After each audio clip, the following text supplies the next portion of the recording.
as Pro Bowlers and honored in L.A. after this season. WTIC News Time is 2:04. From the WTIC 24-hour traffic network, we still have the HOV closed. It says 84 East, just past the 384 eastbound exit. That due to road work. There's a crash down in Fairfield on the Parkway, southbound between exits 28 and 27. Three-vehicle crash with the left lane closed there. Otherwise, it's just the usual midday road work for us. Let's check the forecast. Here's meteorologist Bob Cox. Warm and humid out there this afternoon. There will be a few showers and thunderstorms developing. There is the potential for a strong to severe storm, mainly in the western portion of the state today. And highs are in the low 80s. The chance for a shower or storm continues tonight. A few of these storms could produce rainfall heavy enough to produce localized flooding. Again, the highest threat would be out toward the New York border. And temperatures tonight 65 to 70. It's quite muggy with some areas of fog. Partly sunny, warm, still humid Friday. Highs in the low 80s with a pop-up shower or thunderstorm in a few towns by the afternoon or evening. Then becoming less humid Friday night as skies become partly cloudy. Lows by Saturday morning in the upper 50s to low 60s. Mostly sunny conditions for the start of the weekend Saturday. Highs in the low 80s. And sun mixing with clouds Sunday with highs 80 to 85. I'm meteorologist Bob Cox in the WTIC Weather Center. And severe thunderstorm watches are up for Litchfield and Fairfield counties. Litchfield until 9, Fairfield County until 8. I'm John Silva, WTIC 1080 News. DeGiorgi has been serving Connecticut homes for over 93 years. Call now to get up to $1,500 off your spring home improvement projects. Plus zero money down, zero interest, and zero payments until 2028. Call DeGiorgi today.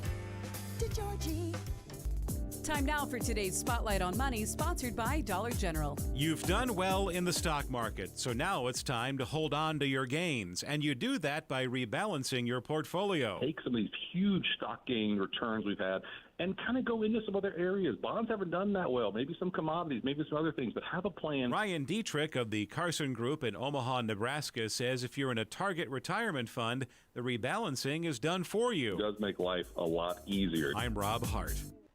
Good for you and good for the community. Silk is proud to partner with the Yellow Glasses Project, Dollar General's literacy fund for students. Pick up your $2 sunglasses and show your support. Then reach for Silk Original Almond Milk, packed with 50% more calcium than dairy milk and 5 essential nutrients. Find Silk Original Almond Milk in the refrigerated section today.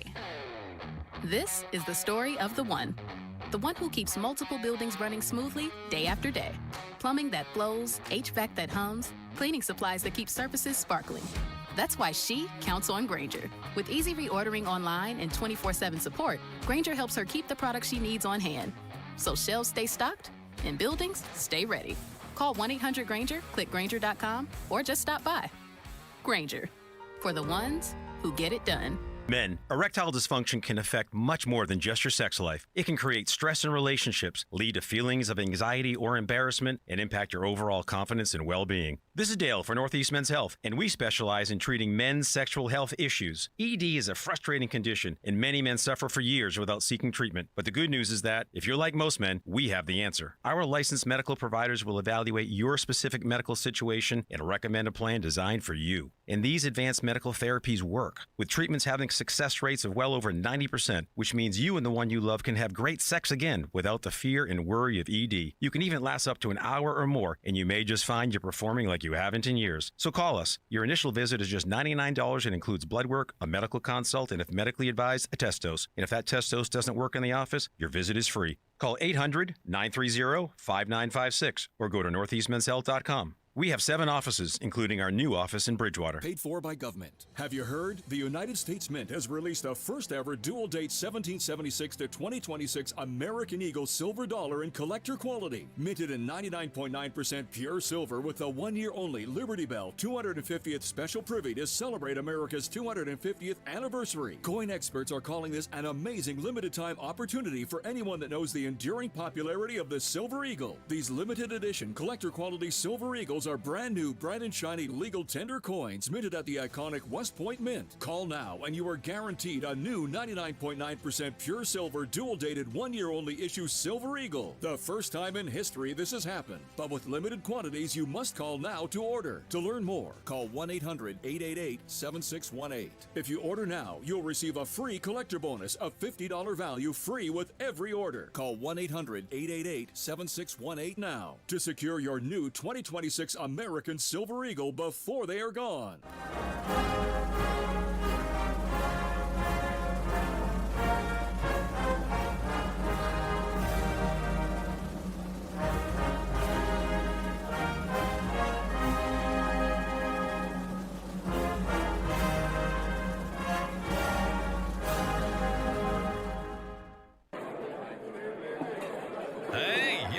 Hey, shh. Calm down. The show is about to start. Reese on the radio. Turn it up. Turn it up low. Turn it up loud. It's like a dream come true. Turn on your radio. Reese is on the radio. Yo, let's get it.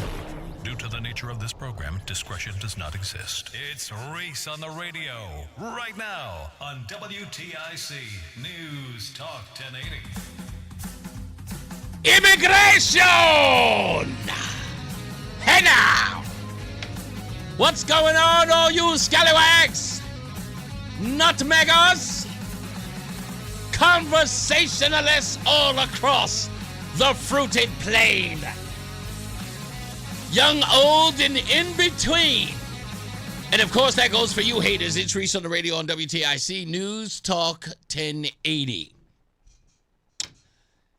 Immigration! It's an old cop buddy used to say all the time. Go to a friend's restaurant and pull a joke on him, on the restaurant owner. He and his buddies, bunch of cop buddies, would walk in, kick open the door, flash their badges, and scream, "Immigration!" The busboys would scatter. He thought it was a cruel joke. And people laughed and laughed. I was thinking about this yesterday. This pickup of the immigrants in Danbury were at a popular park.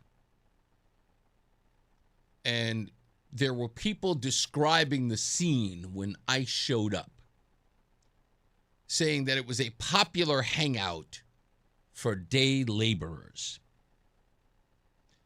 And I am always suspicious of what people do not recognize in language or in news stories or do not pick up on, as if it's like ignored in a way that almost gives the impression, yeah, that's just the way things are.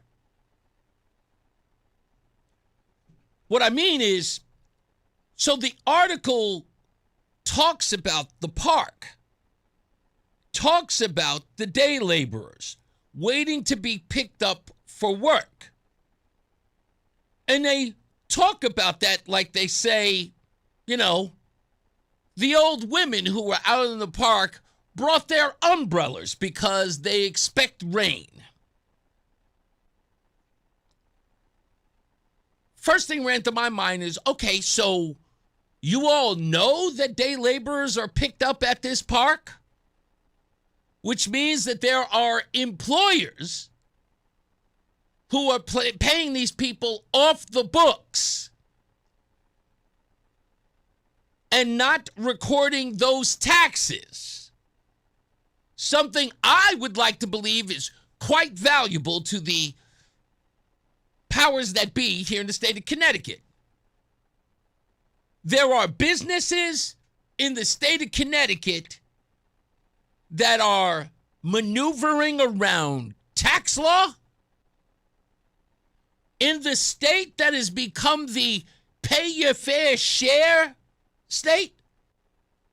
I would assume that this pay your fair share was always targeted towards private business, which now we're openly admitting is hiring slave labor. No one in these articles are investigating exactly how much these day laborers are making. With all the conversation of raising the minimum wage here in Connecticut, that more people seem to be outraged that these day laborers, who were probably not making the current, $16.90, $16.50, $16.40 an hour, probably pulling in, poultry, $7, maybe $10 an hour on the cheap, paying no taxes on it. And don't forget the private employer, who's also not paying income taxes. Right? Weird. No mention of it. The only outrage there seems to be is that these poor day laborers who are being shafted. And there's no other way to put it, folks. They are. And I want to put it in this context. Why are people upset? From Governor Lamont all the way down to old Christoph Murphy. What are they upset about? These are people just working jobs to earn a living and take care of their family for pennies on the dollar. There's been no effort to ensure that the day labor community of businesses, there's no forcing those individuals to pay these guys a living wage. There's no conversation about it. No one even mentions it. Hell, when I owned my private business, my guys were independent contractors. They had to fill out 1099s.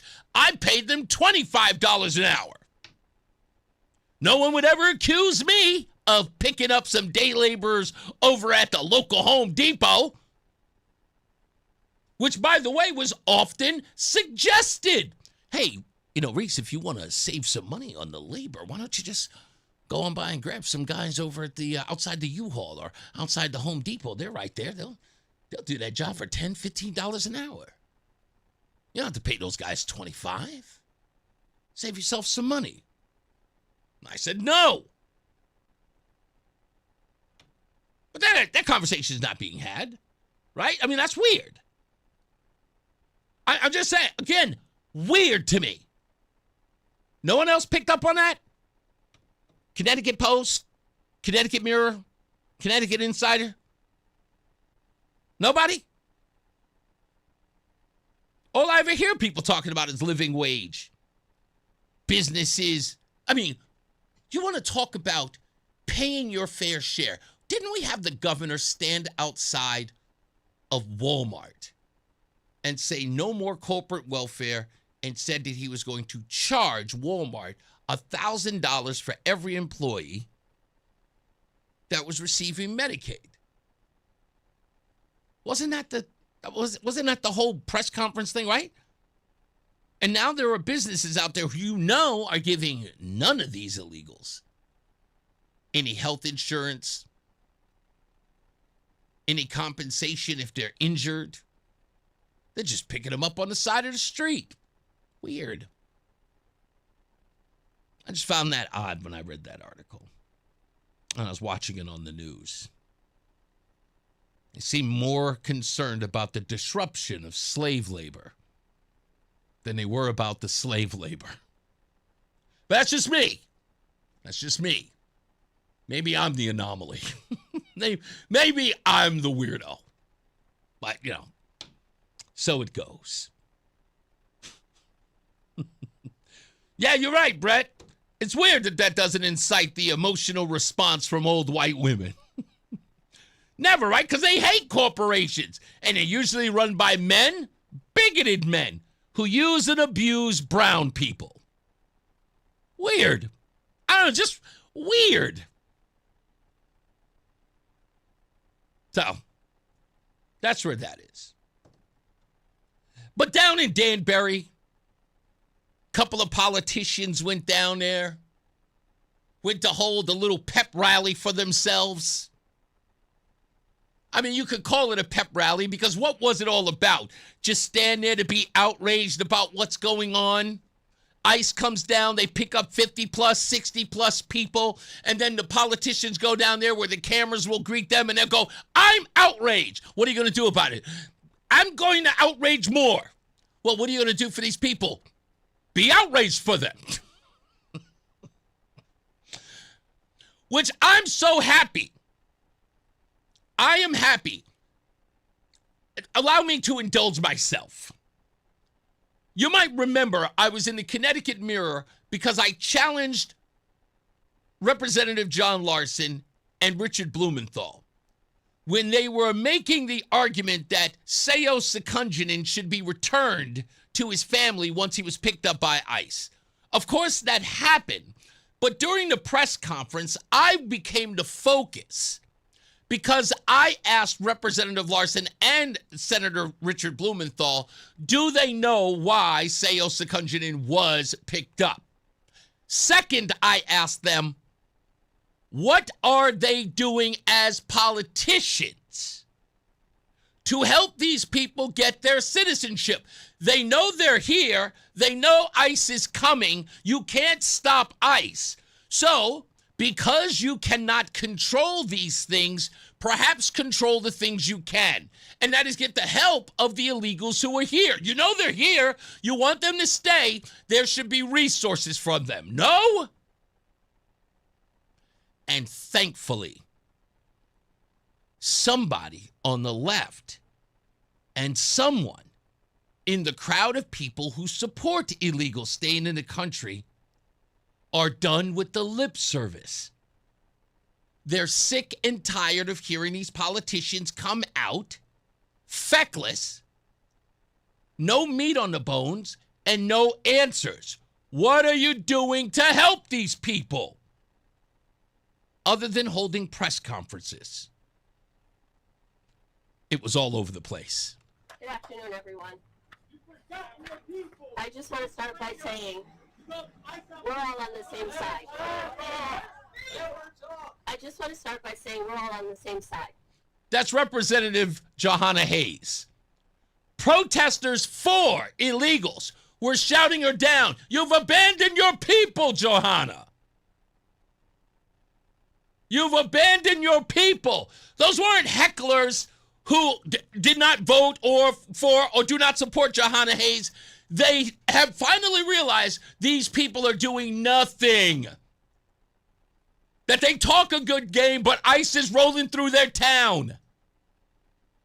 And they're fed up. Good afternoon, everyone.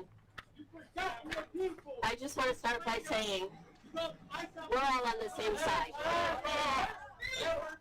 I just want to start by saying we're all on the same side. None of us want what we are seeing, and we're trying to figure out how to best help the people of this community. What I can tell you is my office has gotten several calls from people trying to locate their family members. I'd like to share with you so that you can pass on to the community things that would be helpful. In order for a member of Congress, either myself or the Senator's office, to get involved or help a family locate a loved one that's been detained by ICE, we need what's called a privacy release form. What I'm asking families to do is to have conversations. If you know that someone in your family is at a higher risk or has the potential of being encountered by ICE, then you should have this form filled out and in your possession. Because otherwise, what has to happen is we have to get permission for someone to go visit your relative, try to get the paperwork filled out, and we could lose sometimes 2-3 weeks trying to track down your loved ones. Now, what Johanna Hayes is talking about here is what she called, a privacy release or a privacy waiver. So in essence, what you are going to do as an illegal by signing this, it gives people like Johanna Hayes, Chris Murphy, and others an opportunity to pretty much know your deep, dark secrets so that they can contact ICE or whoever's got you with that information and say, you can release it to me because the illegal has given me permission. Now, Yesterday at the end of the show, Michael A., so I know he's here. Hello, Michael A. You know I love you, brother. Michael A. questioned me about the thing that I said yesterday, that if these people really cared about these illegals, they would be doing everything in their power to help them get their citizenship. They would be doing the work to get them here, to be here legally. And Michael A. questioned my proposal. Thank you. Michael A., you make a good point. He says, now you're giving Dems a rubber stamp to allow them all citizenship. No. Any one of these politicians who are fighting for illegals, right? Hold them accountable to getting these people citizenship. Why am I saying that? Because if they were actually putting the effort to do that, then they have to know who these people are. And if they find out who these people are, they will probably realize that these people do not deserve citizenship. So here's Johanna Hayes doing exactly what I said they should do. Release your information to us. Release it so that we can ask ICE who you are. Will it backfire? The answer, yes. How will it backfire? Which is the whole point. She's publicly telling people who expect to be detained to pre-sign congressional paperwork so her office can jump to the second ICE picks them up. That's not routine casework. That's advertising a rapid response service for people ICE is targeting. It's an easy soundbite, a sitting member of Congress coaching families or illegal immigrants on how to get her staff involved immediately after an arrest. It looks like she's running interference, not representing citizens first. But it gets worse. If ICE later replies to her inquiries with the actual records, that means prior orders, that means reentries, DUIs, assaults, whatever is on the file. They have no violent history, or they are contributing members of society claims. Go belly up. That's why I said they will never, and I mean never, vet these people. So I'm hoping illegals do sign this. I hope that they are forced. Because the first thing we're going to ask, hey, did the illegal who was picked up, did they sign this release for you? So you know why they were picked up. Tell us, Johanna. She'll have to. As will they all. But stand by. There's so much more in this Danbury thing I got to get into. Go nowhere. It's Reese on the radio on WTIC News Talk 1080. Hi, I'm Chuck McDowell, the timeshare cancellation guy and founder of Wesley Financial Group. And I want to set the record straight. I am not an attorney. I've never wanted to be an attorney. And the truth is, I really don't even like attorneys. If I sound like an attorney, I'll apologize. But what I've learned in my 15 years in the timeshare cancellation business is you don't need to be an attorney to get folks out of their timeshare. After 15 years and over 50,000 cancellations, I can tell you with confidence, we know how to get you out of your timeshare. Call us today and we'll send you our timeshare exit guide absolutely free with all your options for cancellation. Attorneys, this was meant to be funny, so please don't sue me, especially my friend Kenneth from Black River Falls, Wisconsin. Call now for your free timeshare exit info kit. 800-838-6767. 800-838-6767. 800-838-6767. Babbel proudly presents the Sheep Cheese Fiasco. Cute market. Ooh, cheese. Let's get cheese. Cheese, cheese, cheese. Hola. Quiero una oveja pequeñita. ¿Una oveja pequeñita? Sí. Bueno, pues tengo como 20. Oh, no. But they're cute. Don't let your Spanish fool you. Avoid bringing home the farm with Babbel, the award-winning language learning app. Can you make us some cheese, please? Oh, cheese. You're not cheese. Practice with Babbel's guided conversations based on real situations. In just 15 minutes a day, Babbel will have you speaking conversationally in as little as 3 weeks. Yes. Oh, you're so sweet. Get up to 50% off on your Babbel subscription when you sign up at Babbel.com. That's 50% off at BABBEL.com. Hartford, we've got a problem. Home care is in crisis and there aren't enough caregivers to meet the demand. So if you've got a loved one with Medicaid or is eligible who needs care, don't wait. Freedom Care will help you get care at home from someone you already trust. A family member who lives with you and not your legal spouse can get paid to help with everyday needs like meals, medication, bathing, and mobility. If you have Medicaid, it's 100% free to you. No waiting lists, just real care from your people right now. Freedom Care handles it all, training, payroll, and support, so you can stay safe and comfortable at home. And your caregiver gets paid guaranteed, with 97% satisfaction and over 150 million hours of care delivered. Hartford families are already making the switch to care at home. Take care of your own and get paid with Freedom Care. Call 860-530-5203. That's 860-530-5203. Call now. 860-530-5203. 860-530-5203.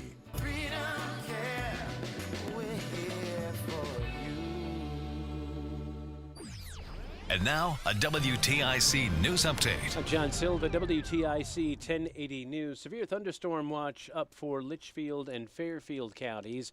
We'll have the forecast details coming up. The Connecticut Department of Public Health has reported a human case of West Nile virus. The patient is a man in his 30s from Middlesex County. It's the first human case of the year. There were 6 total last year. Milford aldermen will hold a special meeting tonight. Lawmakers are going to take Mayor Richard Smith's request to hit the pause button on red light, speed, and flock cameras under advisement. Meeting gets underway at 7:30. Jury deliberations underway in Plymouth, Massachusetts, in the trial of Lindsay Clancy, the Wallingford native accused of killing her 3 children 3 years ago. She could get life in prison if she is convicted on the first-degree murder charge. Hundreds are dead and at least 1,300 missing in that catastrophic flash flooding in Nepal. Over 1,000 people have been left missing on the Nepal-China border after a series of floods caused by a glacier collapse swept through the area. Rescue teams in Nepal are scrambling after a catastrophic and deadly torrent of floods and mud swept through several communities, leaving hundreds of people dead. More than 1,300 remain missing, including foreigners and pilgrims. Hundreds of residents across the Himalayan region were displaced. Videos of the tragedy showed the flood swallowing up people as they tried to escape. Drone footage from Nepal on Thursday showed the scale of the destruction. I'm Karen Shamas. A alleged man is accused of killing a cat. Travis Hyde is charged. Groton police say they were talking to the 53-year-old on another matter when he told them he killed the feline. Another person says Hyde accidentally drowned the cat. He faces a charge of cruelty to animals. And the U.S. military faces a beyond critical shortage of advanced missile interceptors in Europe, largely driven by the war in Iran. That according to a U.S. defense official in Europe and a NATO official. WTIC News time is 2:32. Bob Cox has the forecast. Warm and humid conditions out there this afternoon with highs in the low 80s. There will be a few showers and thunderstorms developing. There is the potential for a strong to severe storm, especially in the westernmost part of the state, where you could get rain heavy enough to produce localized flooding, even some wind damage. The storms will tend to weaken as they move eastward.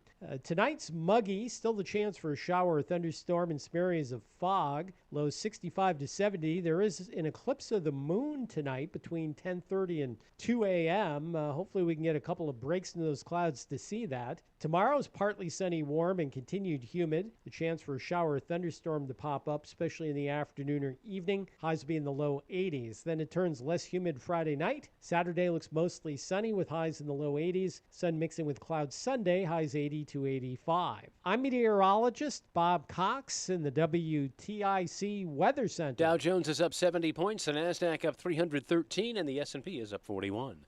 I'm John Silva, WTIC 1080 News. I'm Ultima Morgan of Morgan & Morgan. Every time one of my children started driving, it was terrifying. Thousands of accidents happen across the country. We see it every day. If you've been injured in a car accident, call us. Injured? Dial pound law. Nicholas Russo, 157 Church Street, New Haven, 06510.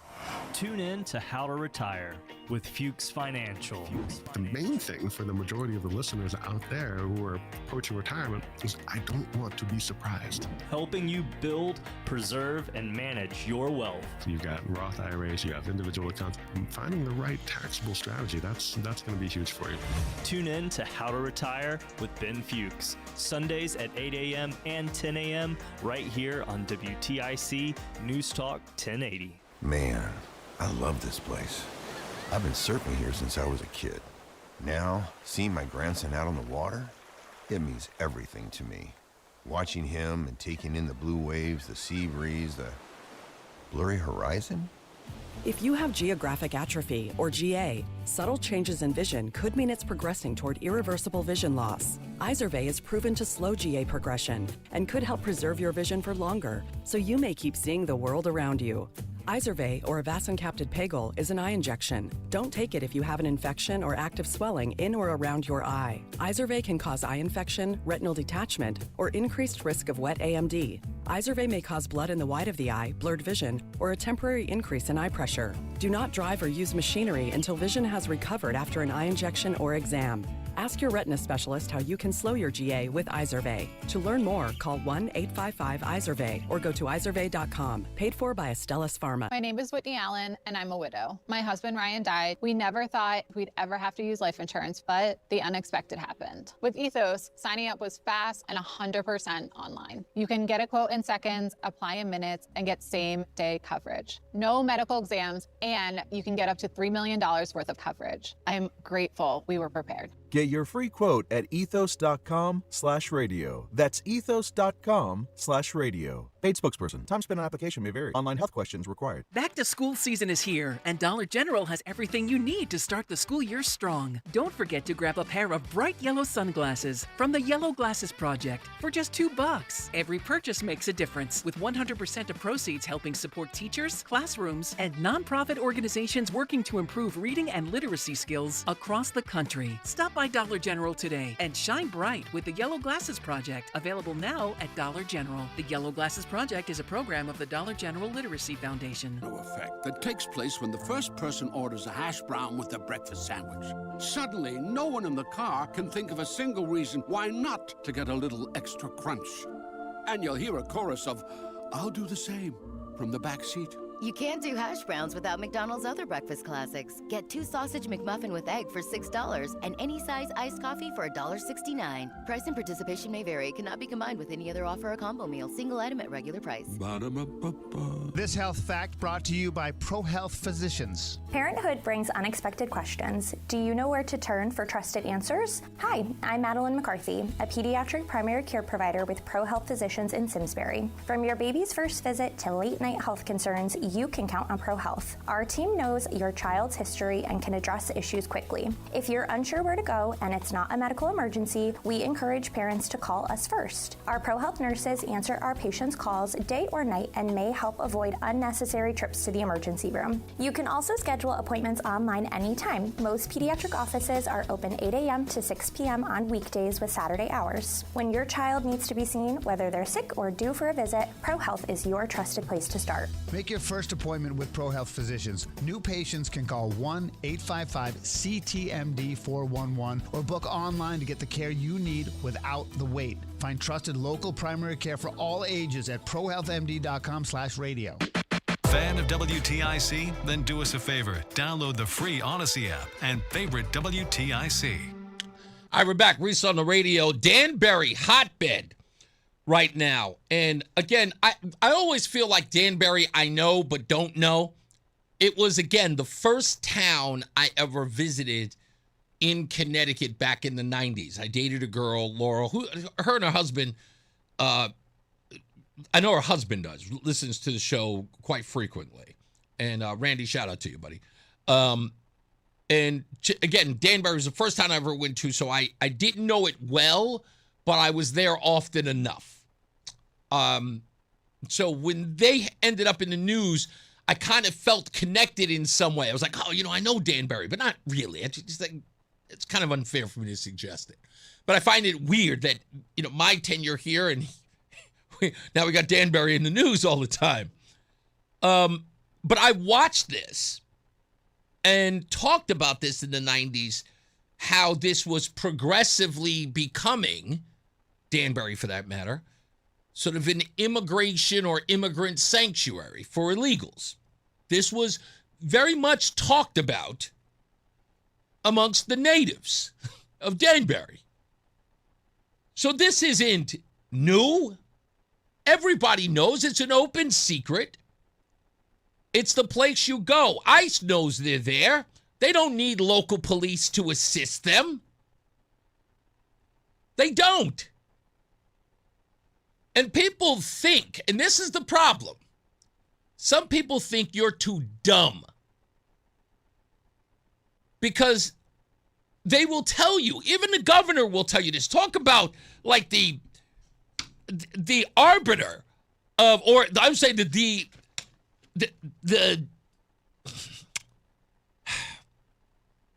he is a conveyor belt of disinformation. He continuously lies about what ICE is doing, and he's doing it on purpose. To suggest that the people who are being picked up are only being picked up for the color of their skin, that ICE would be doing that. For you to believe it, you're an idiot. I don't care who you are. If you believe that one iota, you're an idiot. If you think that ICE doesn't know where these people are or where they went, also idiot. Here's why. Just think about this. You were left with the impression that when they crossed the border during the Biden administration, that the Border Patrol agents grabbed them and then said, be on your merry way. Like no one asked them, where are you on your way to? And there's no documentation of that. All they're doing is using the database that the Biden administration used on these people when they came in. Many of those folks were flown into some of these towns. There's a log for that. So everyone knows who they are and where they are, and you can damn well bet that the federal government took a picture of that person. They are illegally in the country. They also were supposed to come in for an asylum hearing, many of which do not return. This place is commonplace for them not to return. So to think that they're just picking up a brown guy, get on him, Bill! If you believe that's what's going on, you're the idiot. But I digress. Johanna Hayes, Chris Murphy, Governor Lamont. I just want to focus on those three. The beauty of this press conference down there was that the people who support illegals, grab a seat, folks, that the people who support illegals being in the state are fed up with the politicians. Now, I already told you, Johanna Hayes, when she started talking, they immediately started heckling her. What have you done? You abandoned your people. She went on. And this is how you know they're desperate, that they lost the crowd. Listen to Joanna Hayes practically plead with the people there to get along, to work together, as if to suggest that the people in the crowd are infighting. That isn't even what's happening. The people in the crowd are angry with her and Ned Lamont and Chris Murphy and Richard Blumenthal. We are all on the same page here. I know people think that these are easy decisions and we could just turn on a light switch and fix the problem of immigration or fix the problem of our system, which we all know is broken. But I'm disgusted by the people who are cheering on the activities of this lawless administration. So the people of goodwill have to come together. We have to work together because we are all we have. We are all we have. Now, why does she have to give this speech? Why does she have to reiterate, we're all we have? We're in this together. Because she knows they're turning on her. She knows. So right now, our primary focus should be us banding together, not dividing amongst ourselves, not pointing fingers at each other. When was that ever the case? Did you remember that at any time in Minneapolis? Does anybody remember that being the case with the left here in Connecticut after the death of Renee Good or Alex Preddy? That the people were saying there's too much infighting. Why is there infighting today? Well, because people figured it out. You guys are giving us lip service. You're doing nothing. Nada. So when you do nothing, you have to bring in the usual suspect. Yeah, you know who he is. He's my favorite foil. And yours. Where's his intro? I could have sworn I just had it here. I was all ready for it. I made sure that I didn't get rid of it. But he was down there too. And that's good old Chris Murphy. My favorite piece of trash. Here's him there. Mayor, I want to thank you for your leadership. You are an example of what immigration means to this country, about what the American dream really looks like. Let's say this simply. ICE is not here to protect Danbury. ICE is not here to protect the citizens of this city. ICE is here to put Danbury into a state of terror. And we know that because of what happened this morning. You couldn't design evil more effectively than ICE did this morning. Imagine you were a little kid at a bus stop getting ready for your second day of school. And ICE waits in the wings until you have boarded the bus to take your parents and disappear them. This isn't an arrest. This is a disappearance. Now, what Chris Murphy does here is he speaks the language of the rabble-rousers because he knows that they are restless. So he has to speak on their terms or in their terms so that he does not get heckled. So he starts calling ICE evil. They love that. Yes, call him evil. That's the lip service they want. And they know Chris Murphy can't do anything anyway. The guy's sitting at 0 as far as influence goes. Like literally, he's a 0 guy getting all the press. But the person I really want to pay attention to is the governor. This one is my favorite. Governor Ned Lamont. I don't understand why he would do this. I mean, does he not know Reese on the Radio has a program at 2 o'clock? Somebody should inform him. He actually said my name yesterday. He said, "Hi, Reese." So he knows who I am. But he probably still doesn't know I have a show. Ned Lamont this morning released this from his speech in Danbury. Now, you're not going to be able to see it if you're not watching online at resetonradio.com, but I want you to hear it and see if you notice the difference. First, Ned Lamont's campaign, their video this morning. Donald Trump has no idea what makes this country great. I was on with Secretary Mullins. I said I'm outraged. This is the first day our kids are back in school. You've got people patrolling around our schools. We're not going to let that stand. You're the people we fight for every day. The immigrants built this country, and instead we have ICE scaring people away from our schools and scaring people away from our school buses. Stay away. Let our kids get to school safely. They released that this morning. Ladies and gentlemen, courtesy of NBC Connecticut, the real speech by Governor Ned Lamont. Every day we're pushing back. I was on with Secretary Mullins. I said I'm outraged. This is the first day of school back. We need your action. This is the first day our kids are back in school. You've got people patrolling around our courthouses, patrolling around our schools. Stay away. Let our kids get to school safely. That's what this state is all about. That's what this country is all about. And we want to hold you accountable. Come back and tell us why you're going to do this differently. What? He said, stay out of our state. And then he tells them to come back and tell us how they're going to do this differently. Now you know why they chop cut it. They chopped that piece up to make sure that that never saw the light of day. But I found it. Hold you accountable. Come back and tell us why you're going to do this differently. Look. Is hot air all you have for us? It's hot enough as it is. Is hot air all you have for us? Because it's hot enough already out here. To which Ned Lamont said, All right, let's get back to Hartford. Let's get the hell up out of here. The natives are restless.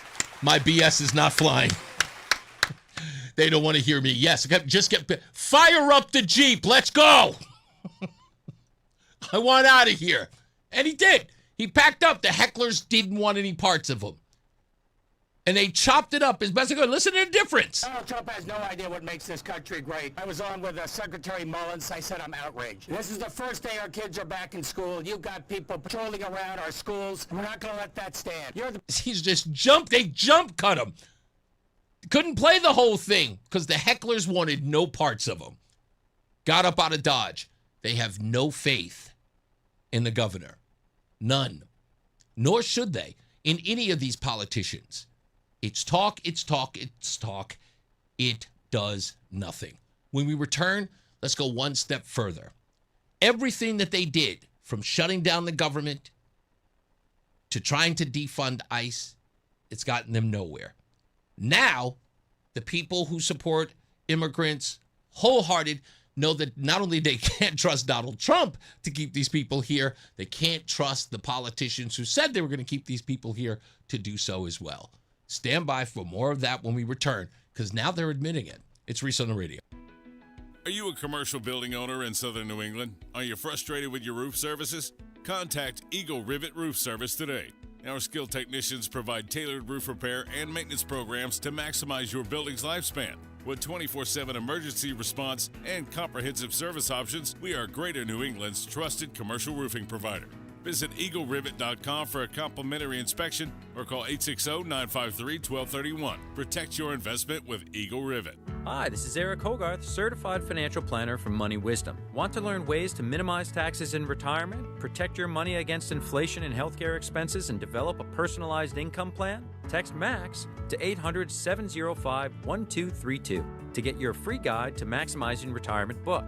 That's MAX to 800-705-1232. Johnson Brunetti is a marketing name for the businesses of JB Capital and JN Financial. Investment advisory services offered through JB Capital, LLC. Insurance products offered through JN Financial, LLC. Finding great candidates to hire can be like, well, trying to find a needle in a haystack. Sure, you can post your job to some job board, but then all you can do is hope the right person comes along, which is why you should try ZipRecruiter for free at ZipRecruiter.com/radio. ZipRecruiter doesn't depend on candidates finding you. It finds them for you. Its powerful technology identifies people with the right experience and actively invites them to apply to your job. You get qualified candidates fast. So while other companies might deliver a lot of hay, ZipRecruiter finds you what you're looking for.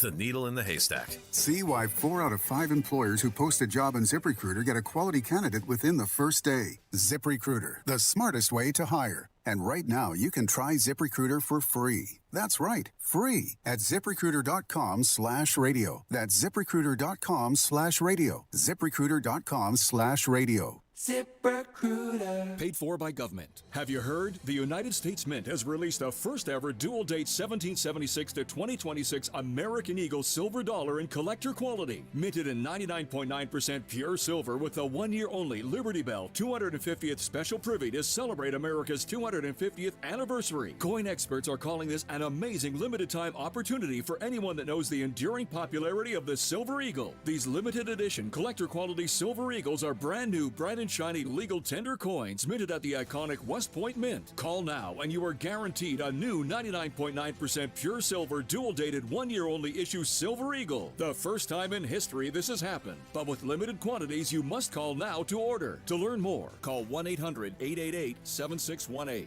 If you order now, you'll receive a free collector bonus of $50 value free with every order. Call 1-800-888-7618 now to secure your new 2026 American Silver Eagle before they are gone. It's Reese on the radio on News Talk 1080 WTIC. That's what I get for paying attention. I didn't need it all. I'm here with Jerry Puya of Between Rounds. We're just talking stuff here. Stick around. Don't go anywhere, guys. We're going to continue our talk behind the scenes. We're talking business. You know what I'm saying? Just regular old bagel business. I'm trying to get a bagel named after me. I'm kidding. No one's going to buy that thing. So I want to play this last piece here. And this is very important to this entire discussion. While Democrats are still trying to figure out whether or not they're going to be overrun by the DSA, the Democratic Socialists of America, they have planted their feet so deep in the immigration issue because for them, it is a midterm election winner, or so they believe. But remember, if they get no results and people continue to be picked up,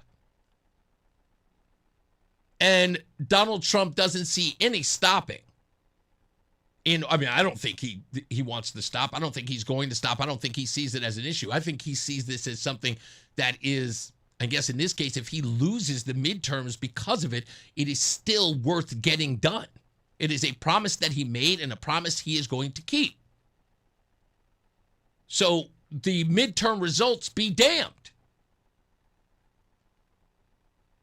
But I think we have to consider where the Democrats are on this. And I saw this recently, and I'm going, are the Democrats finally admitting who they are and what they're doing?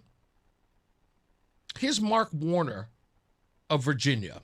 What practically can Democrats do if you get back the majority in Congress this year, get back the gavels, the committee chairs? What can you do to both undo the Lake and Riley Act and hold ICE accountable in the short term? Well, let's also look. In the case of Virginia, the people who have been arrested, even under the Trump numbers, 85 to 90% have committed no other crime other than coming to our country undocumented, number one. So I don't think this administration is using Lake and Riley as a reason What the heck did that? Untrained agents grabbing folks off the street. Number two, we shut down the government. You heard him? They shut down the government because illegals were being picked up by ICE. Now, when I heard Mark Warner say that weeks ago, I kept that in my arsenal. I was like, oh, it's Mark Warner. I don't know if that's much of a big deal having him admit it. He's in Virginia. That sounds like Washington speak. And then this happened. I do not support using ICE as an ill-trained, masked, concealed, thuggish local force that goes into churches and synagogues and mosques, into court buildings, into schools and hospitals. These should be safe places. And we had such a fundamental fight over this that my caucus, the Democrats in the Senate, shut the government down for several months last year because we were unwilling to vote to fund ICE. You hear that? That's Chris Coons of Delaware. We shut down the government to defund ICE.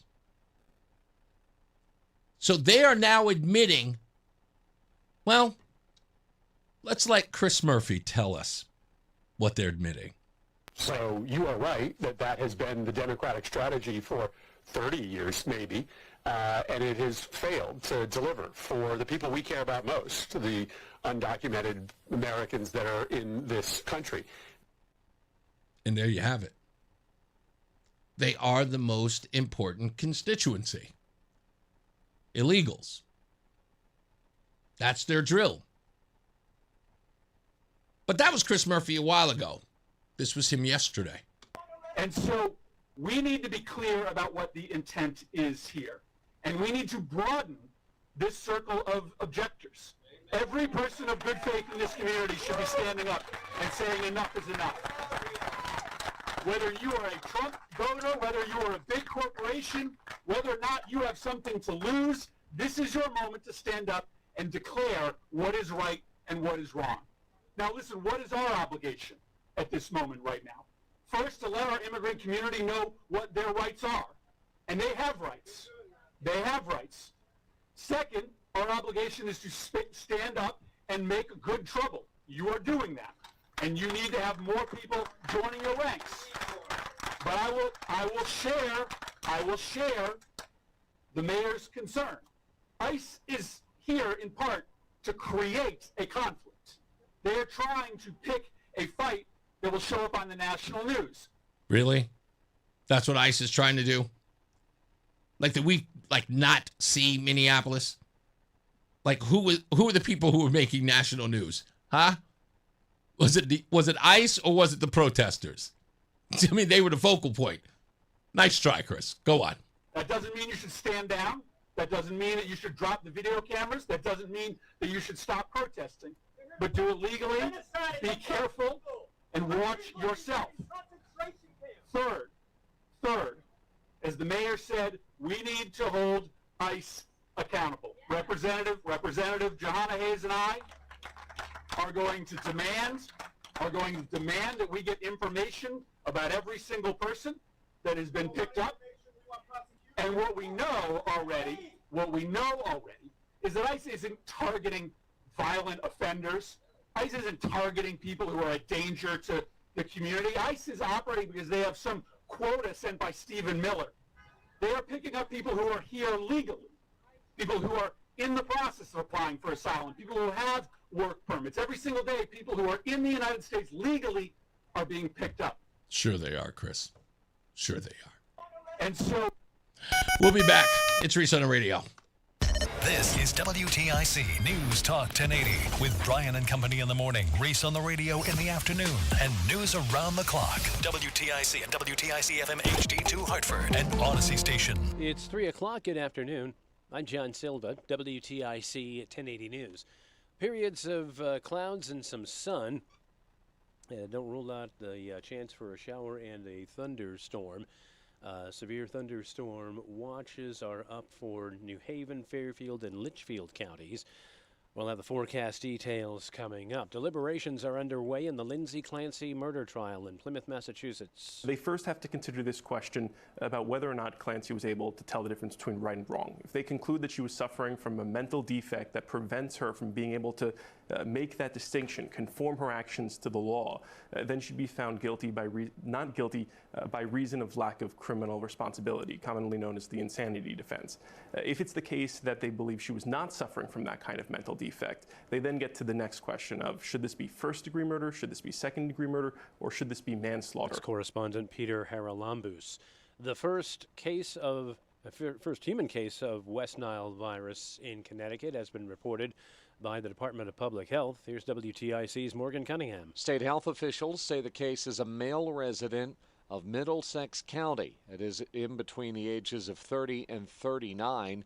He became ill during the first week of August, was hospitalized, and has since recovered. Laboratory tests confirmed the presence of antibodies to West Nile virus.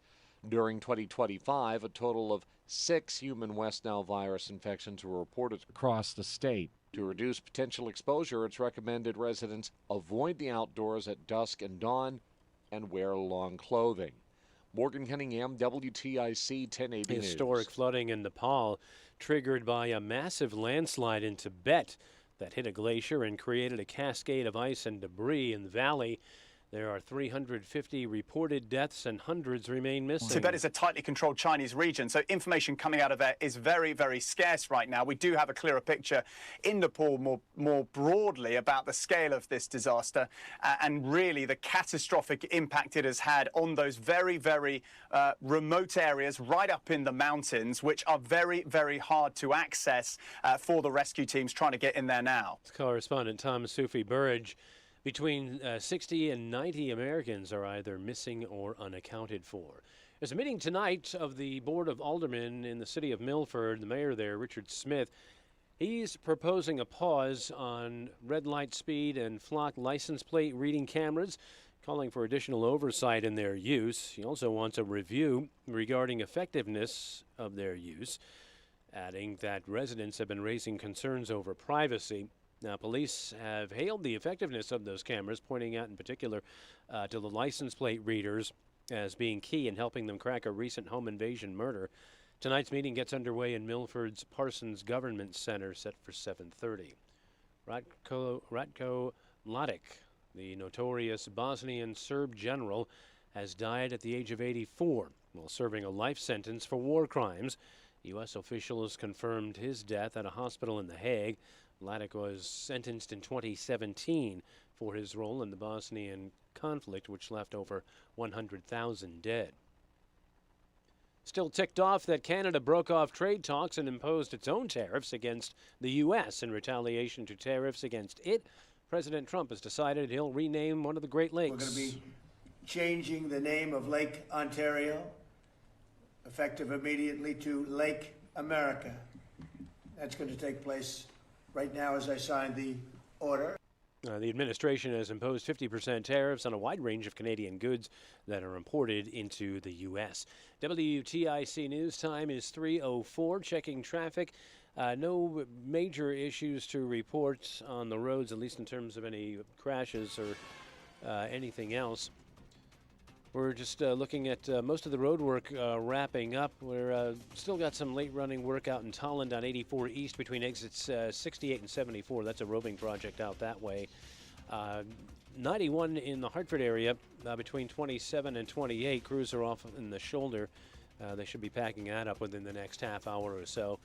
And down in Wallingford on the Parkway, southbound, we've got congestion reported between exits 61 and 58B.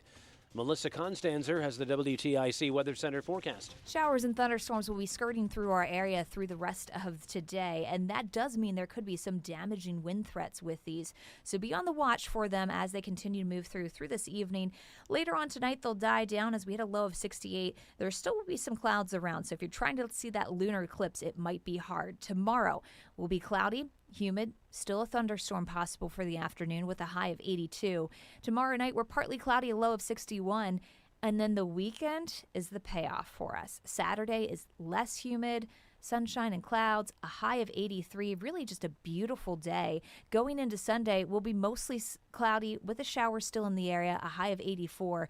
By Monday, we'll stay mostly cloudy and humid. Watch for another shower or two moving through the air with a high of 84. And there will still be more rain chances in the forecast as we go through the middle of the upcoming work week.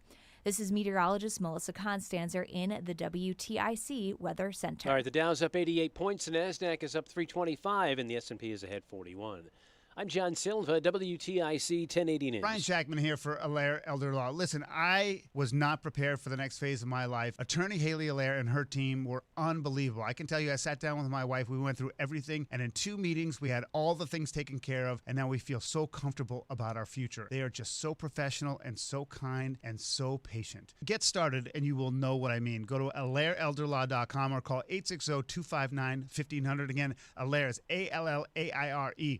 AllaireElderLaw.com or call 860-259-1500. A successful retirement doesn't just happen. It requires a plan that is custom built to suit everyone's individual financial situation. Every Saturday at 3, we share vital information on how to build and live a successful retirement. It's On the Money with Jay Dorso. Retirement strategies on building income and proper protection from the pitfalls and the latest news in the retirement universe. On the Money with Jay Dorso, 3 p.m. this Saturday on WTIC News Talk 1080.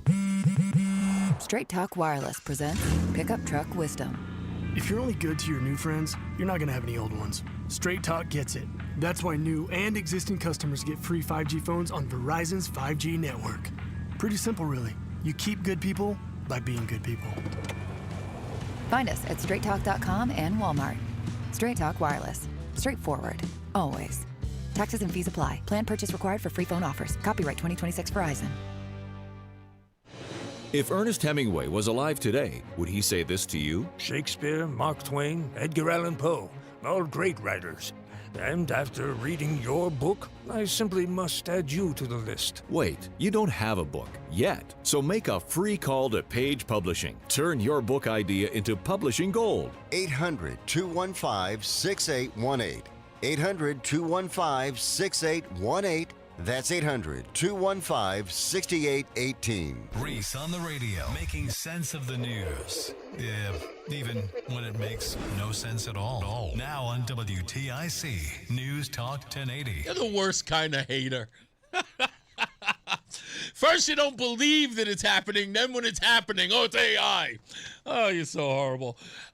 Rolling in the house, of course, as always. I like to call him the man behind the chair, so to speak, to Reese on the radio.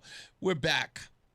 Yesterday, if you missed the program, I had a little bit of a situation downtown. I don't even know what the building is across the street from the Capitol, but it is, I guess, the office of the Attorney General, William Tong.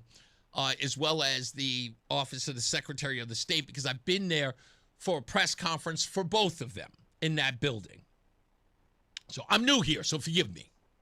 But I went down there yesterday for a press conference as Governor Lamont, and Attorney General William Tong were there to talk to the media about the record-breaking settlement that was made by Meta and the amount of money that Connecticut is going to receive as a result of this lawsuit. Close to $18 billion.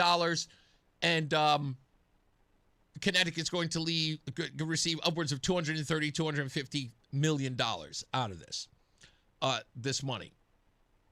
And at the end of the press conference, he went on to talk about a lawsuit that they won against ghost gun manufacturers in Florida, and the current lawsuit or the current case against the Trump administration with regards to mail-in ballots. And in that, Lamont left the press conference as they were taking questions about all of those things. And I had to catch him because I knew he was going down the Danbury, and I needed a soundbite based upon his claim that the people that were being picked up were not violent or a threat to society in any way. My question to him was, how do you know that ICE isn't making neighborhoods safer by removing these people from the streets or from our neighborhoods? There's no way to know. So they split up. Lamont leaves, so I got to leave the press conference while people are asking Tong the questions about it. Now, what I should have known, and I knew it, and I feel awful, is still kicking myself because of it. There's no press there to ask any questions. Not any real press.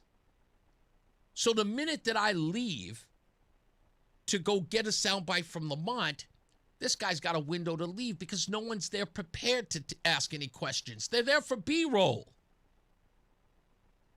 So when everyone's done, AG Tong can get out of there. But lo and behold, I come downstairs after I meet with Lamont and I say, damn it, where did he go? Yeah, he left. So I talked to Ken Dixon from Hearst Media. I saw him there and I hadn't introduced myself, but I've seen him around and I wanted to make sure that I said, hey, hello. Maybe ask a question or two. So we start talking. He starts talking to me about my interview with Jaden McCormack, infamous as it was. And we just started having a talk. Chris Keating of the Hartford Courant walks by, taps him on the shoulder and says, don't go anywhere without me. I got to go to the restroom. He goes, and I'm sorry to give you TMI. But anyway, he does that, comes back, and a woman walks up and tells the both of them, Ken Dixon and Chris Keating, come on. And I'm just hearing, oh, we're going to go talk to the AG now. I was like, oh, he's taking press conference questions off topic. So I just start walking with them. Act like you've been there. I know the drill. Oh, we getting questions with the Attorney General? Good. Can't wait. Let me go get this soundbite before I get into work. Woman stops and says, not you. No, this is a private event, or these two have an appointment. Not you. You're not allowed. Allowed? What are you talking about? You are not invited. Invited to where? It's a press conference. And then it's obviously an attitude. And it's clearly an attitude. And I'm a little perturbed because I cannot believe I'm being spoken to that way by what can only be, I guess in my view, a stranger. I don't know who she is. I've clearly never offended her. I don't even know her. But she is quite hostile.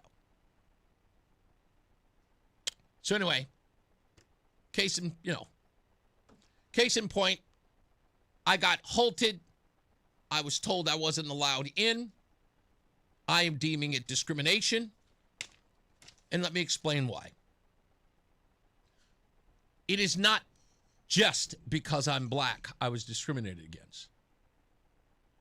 I was discriminated against because I am a black conservative, which is far worse than just being black. Now, there are many of you that are saying, oh, Reese, come on, aren't you kind of stretching it? Am I? By basic standards and practices, I don't think so.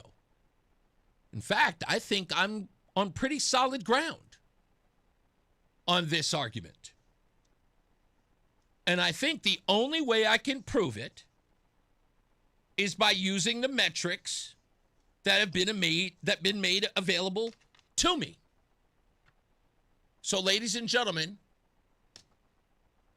I give you William Tong's criteria for racism. Let's begin.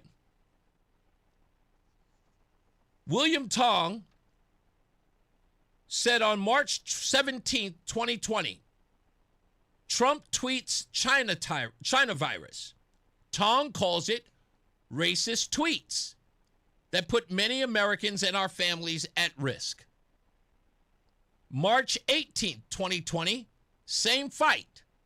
Tong calls Donald Trump's China virus a dog whistle and says, stop the racist gaslighting. May 12th of 2020, Trump tells the reporter Weijia Zhang, when asked the question about the coronavirus, he said, ask China. To which Tong responded, straight up racist. Just for saying, ask China. William Tong called Trump's answer to Weijia Zhang straight up racist.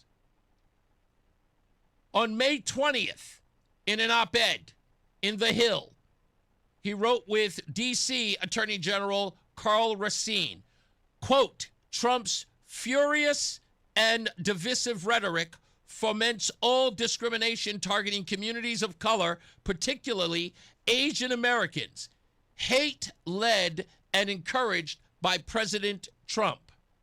June 20th in 2020, Tulsa Kung Flu Tong. Trump abandons the dog whistles and goes straight for the racist bullhorn. Puts a target on the back of people. Singular threat to our country, our health, and our safety. July 21st, anti-Asian harassment stories. Tong says Trump actively incites hate and racism from the Oval Office. July 29th of 2020, Trump's suburban housing tweet. Tong calls it a racist rant. August 14th, my birthday of 2020. Birther attack on Kamala Harris. You know, when Donald Trump said that all of a sudden she became black, Tong called that a racist rant. October 8th of 2020. DOJ Yale admission suit. Tong, the administration fully embraced its racist mantle. January 22nd of 2021. Trump's administration racist immigration agenda. March 21. After the Atlanta spa shootings, blame politicians like President Trump for the China virus and Kung Flu that made all of us unsafe. You get a pattern here?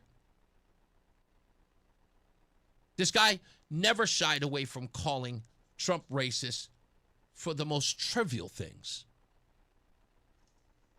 But like I said, I'm using their criteria.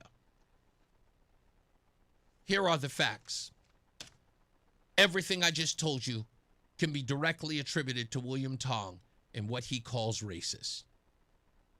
Now compare them to William Tong. LaShonda Gregory, a black woman from Middletown serving 25 years for first-degree manslaughter and robbery in the 2014 Branford motel death of Byron McDade. In 2022, while at York Correctional Institution, 2 officers, Michael Marby and Bobby Wilson, pulled her out of her cell at night for sex. Video confirmed it. Marbury pleaded guilty to second-degree sexual assault. Connecticut law is not ambiguous. An inmate cannot consent to sex with the CO who has supervisory power over her. That is statutory sexual assault. The state already had treated it as a crime when it prosecuted the guards. After she reported it, DOC shipped her to a prison in Delaware, away from her family and counsel. She filed a $2.5 million claim. The claims commissioner let her sue the state for negligence. Assistant Attorney General Matthew Beiser, Tong's office emailed her lawyer. She was contributory negligent, contributorily negligent as an instigator and a willing participant. A settlement offer of $25,000. In the claim hearings, Beiser went further. She was soliciting. She sought out these sexual encounters. And there's no poor lady here because she killed the man. 12 female Democrat lawmakers told Tong to disavow it. Tong's public letter, the email was misinterpreted. That came from Tong. It was misinterpreted. This coming from a man who says, and I quote, believe all women, unless they're black women incarcerated.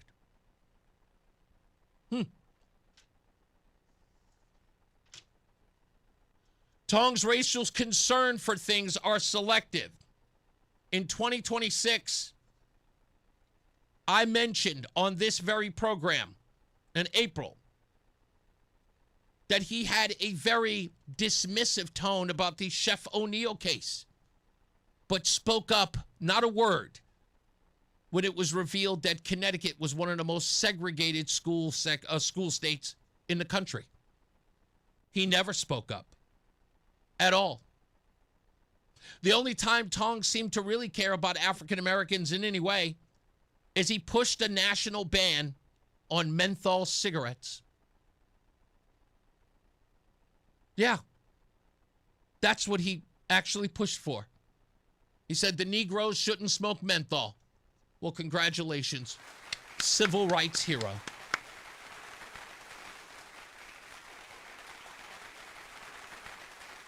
I don't have to go into J. Allen Jones. I've said enough. 8 years of that. But it also gets worse. Tong joined other Democrat AGs suing the Trump administration over an executive order targeting racially discriminatory DEI in federal contracting. His office called it vague, rushed, and a racist dog whistle, and a threat to billions that would help black and brown contractors in Connecticut. While in Connecticut, they have their very own 25% of set-asides for minority contractors that haven't been showing up for minority contractors in the state. And Tong said nothing. He wanted to join the DEI case when it went after Donald Trump, but said nothing and did nothing for the set-asides for minority contractors right here in his own backyard. In fact, I had 2 contractors and a developer on the program for over an hour. Not one person covered it. Tong hasn't released a statement, and those men have not had their story see the light of day or any help given to them.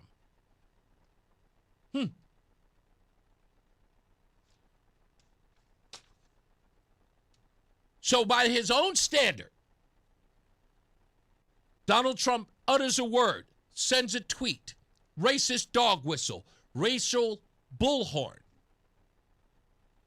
And here I have 3 cases of abject discrimination, flat out ignoring of discrimination. He actually released a statement about George Floyd, saying how horrific the George Floyd death was, but then kept a video of J. Allen Jones's death away from the family for 8 whole years, the length of a presidency, or at least a two-term one. Tong kept it hidden.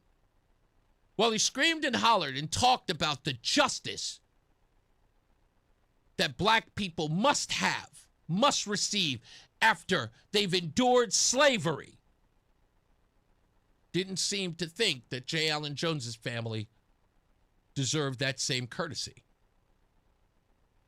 in his own backyard. So I called him racist. What did I get for it? Using his own standard, I got his office doing the unthinkable. They called mine. They called my office to talk to my bosses because I questioned his racism. A word that he can throw around whenever he wants, but when it's thrown around towards him, he has the audacity to get upset. He has the audacity to think that somebody is out of sorts. It's strange that this man can run around talking about he's the big bad wolf and will take on anybody. Whether it's Meta, the ghost gun manufacturers, or the President of the United States. But a little old black radio host on WTIC gives him agita to the point that he's got to call my mom asking for me to stop bullying him. What happened, tough guy? The only thing I wanted from you was a question to be answered. What are you hiding? You're afraid of nothing, right? You told us you're not afraid of anybody or anything. You seem to be holding that information about your little secret plan to go after the Trump administration before he was even elected. You seem to be hiding the ball on that. That's all we wanted to ask you about. Hey, do you have a statement? Are we ever going to see those documents? Don't you think we deserve to see those documents? What happened, tough guy? And I'm not the tough guy. I'm not calling you the tough guy. You're the one calling yourself the tough guy. You're the one screaming from the podiums with the microphone at the No Kings rally. We're going to take him to court. We're going to beat him. We're going to end this presidency. Hey, can we see those documents? Somebody call a cop. Hey, why are you hiding those documents? Why is he bullying me? That's what we used to call calling a cop back in the day. The tough guy, claiming to be the toughest person in the room. Then when he gets a tough question, he starts calling the police. Security! He asked me a tough question. I think you're a bigot, man. I think you're a racist and a bigot. I do. And I think I'm on good standing. Ask the NAACP what you've done for them lately. Ask the black contractors in this state what you've done for them. Ask the African-American community how you've stepped up for them. I ain't hear nothing. I've seen nothing, and I checked your record. Ain't nothing here but menthol cigarettes. That's your legacy. Yeah. Martin Luther Tong. Good luck, buddy. Drink up, baby. Fantasy Football Happy Hour is here to get you wins and have some laughs. Matthew Berry here, and my podcast, Fantasy Football Happy Hour, has the sleepers, busts, and start-sit advice you need to win your league. We're diving into the tape, we're crunching the numbers to bring you sleepers, busts, weekly start-sit advice. Whether you're defending a title or desperately avoiding last place, I've got you covered every single weekday. The bar is open. It's Fantasy Football Happy Hour with Matthew Berry, wherever you get your podcasts. As the old saying goes, size matters. At Morgan & Morgan, we have over 1,000 lawyers and nearly 6,000 people on staff. But at the core, this is and always has been a family business. Our family watching out for your family. Call us or email us 24 hours a day, 7 days a week, even on a Saturday or a Sunday. And if you ever have a problem, call our mom. Morgan & Morgan. For the people and your family. Injured? Dial pound law. Nicholas Russo, 157 Church Street, New Haven, 06510. Hi, I'm Chuck McDowell, the timeshare cancellation guy and founder of Wesley Financial Group. And I want to set the record straight. I am not an attorney. I've never wanted to be an attorney. And the truth is, I really don't even like attorneys. If I sound like an attorney, I'll apologize. But what I've learned in my 15 years in the timeshare cancellation business is you don't need to be an attorney to get folks out of their timeshare. After 15 years and over 50,000 cancellations, I can tell you with confidence, we know how to get you out of your timeshare. Call us today and we'll send you our timeshare exit guide absolutely free with all your options for cancellation. Attorneys, this was meant to be funny, so please don't sue me, especially my friend Kenneth from Black River Falls, Wisconsin. Call now for your free timeshare exit info kit. 800-838-6767. 800-838-6767. 800-838-6767. And now, a WTIC news update. It's 3:30. I'm John Silva, WTIC 1080 News. A severe thunderstorm watch up for Litchfield and Fairfield counties. We'll have the forecast details coming up. City officials in Milford are going to be holding a special meeting tonight. At issue are the speed, red light, and license plate reader cameras that have been generating controversy across the state and the country. Milford Mayor Richard Smith is calling for a pause in installations in order to address oversight. Tonight's meeting scheduled for 7:30 in the Parsons Government Center in Milford. Man is facing charges after Ledyard police say he killed a cat. Travis Hyde is charged. Groton police say he told them he killed the cat while talking to him about another topic. Someone did confirm that Hyde accidentally drowned the feline, they say. He's now facing a charge of cruelty to animals. First case of West Nile virus has been reported in Connecticut. The Department of Public Health says the person is from Middlesex County, a man in his 30s. He was hospitalized earlier this month but has since been released. They're telling people if they're out at dawn and dusk to take precautions like wearing long clothing and using repellent when, of course, mosquitoes are most active. Jury continues its deliberations in the murder trial of Lindsay Clancy, the Wallingford native accused of strangling her 3 young children in a case that has drawn attention to postpartum mental health. Clancy has pled not guilty by reason of lack of criminal responsibility. Rescue teams and military choppers, they're searching for hundreds of people missing along the Nepal-China border. That's where a deadly torrent of water and mud, several stories high, swept through communities Wednesday. At least 360 people are reported dead, 1,400 missing, including perhaps as many as 90 Americans. New tropical storm has formed in the Atlantic. Dolly has formed in the Atlantic Ocean, but there is no connection to Dolly Parton, who died this week. Storm systems are named by procedures set by the World Meteorological Organization, and the list of names are reused every 6 years. For the Atlantic region, the lists are alphabetical and alternate male and female names. Dolly is the 4th named storm for the 2026 Atlantic hurricane season. The storm is far from land, and there are no coastal watches or warnings in effect, but forecasters say Dolly could dump heavy rain on the Leeward Islands Saturday and Sunday, and on the Virgin Islands, Puerto Rico, Haiti, and the Dominican Republic Sunday and Monday. I'm Donna Water. WTIC News time is 3:32. Our forecast. Thunderstorms are rumbling through our area, and just watch. Some of them could have some very gusty winds with them as temperatures come down from the lower 80s. Tonight will be mostly cloudy and humid. Still watch for a few showers and thunderstorms, especially early before a low of 68.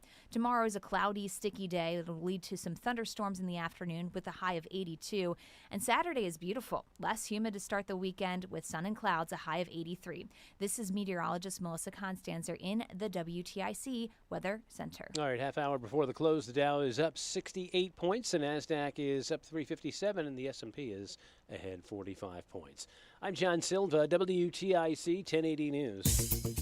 Time now for today's Spotlight on Tech, sponsored by Dollar General.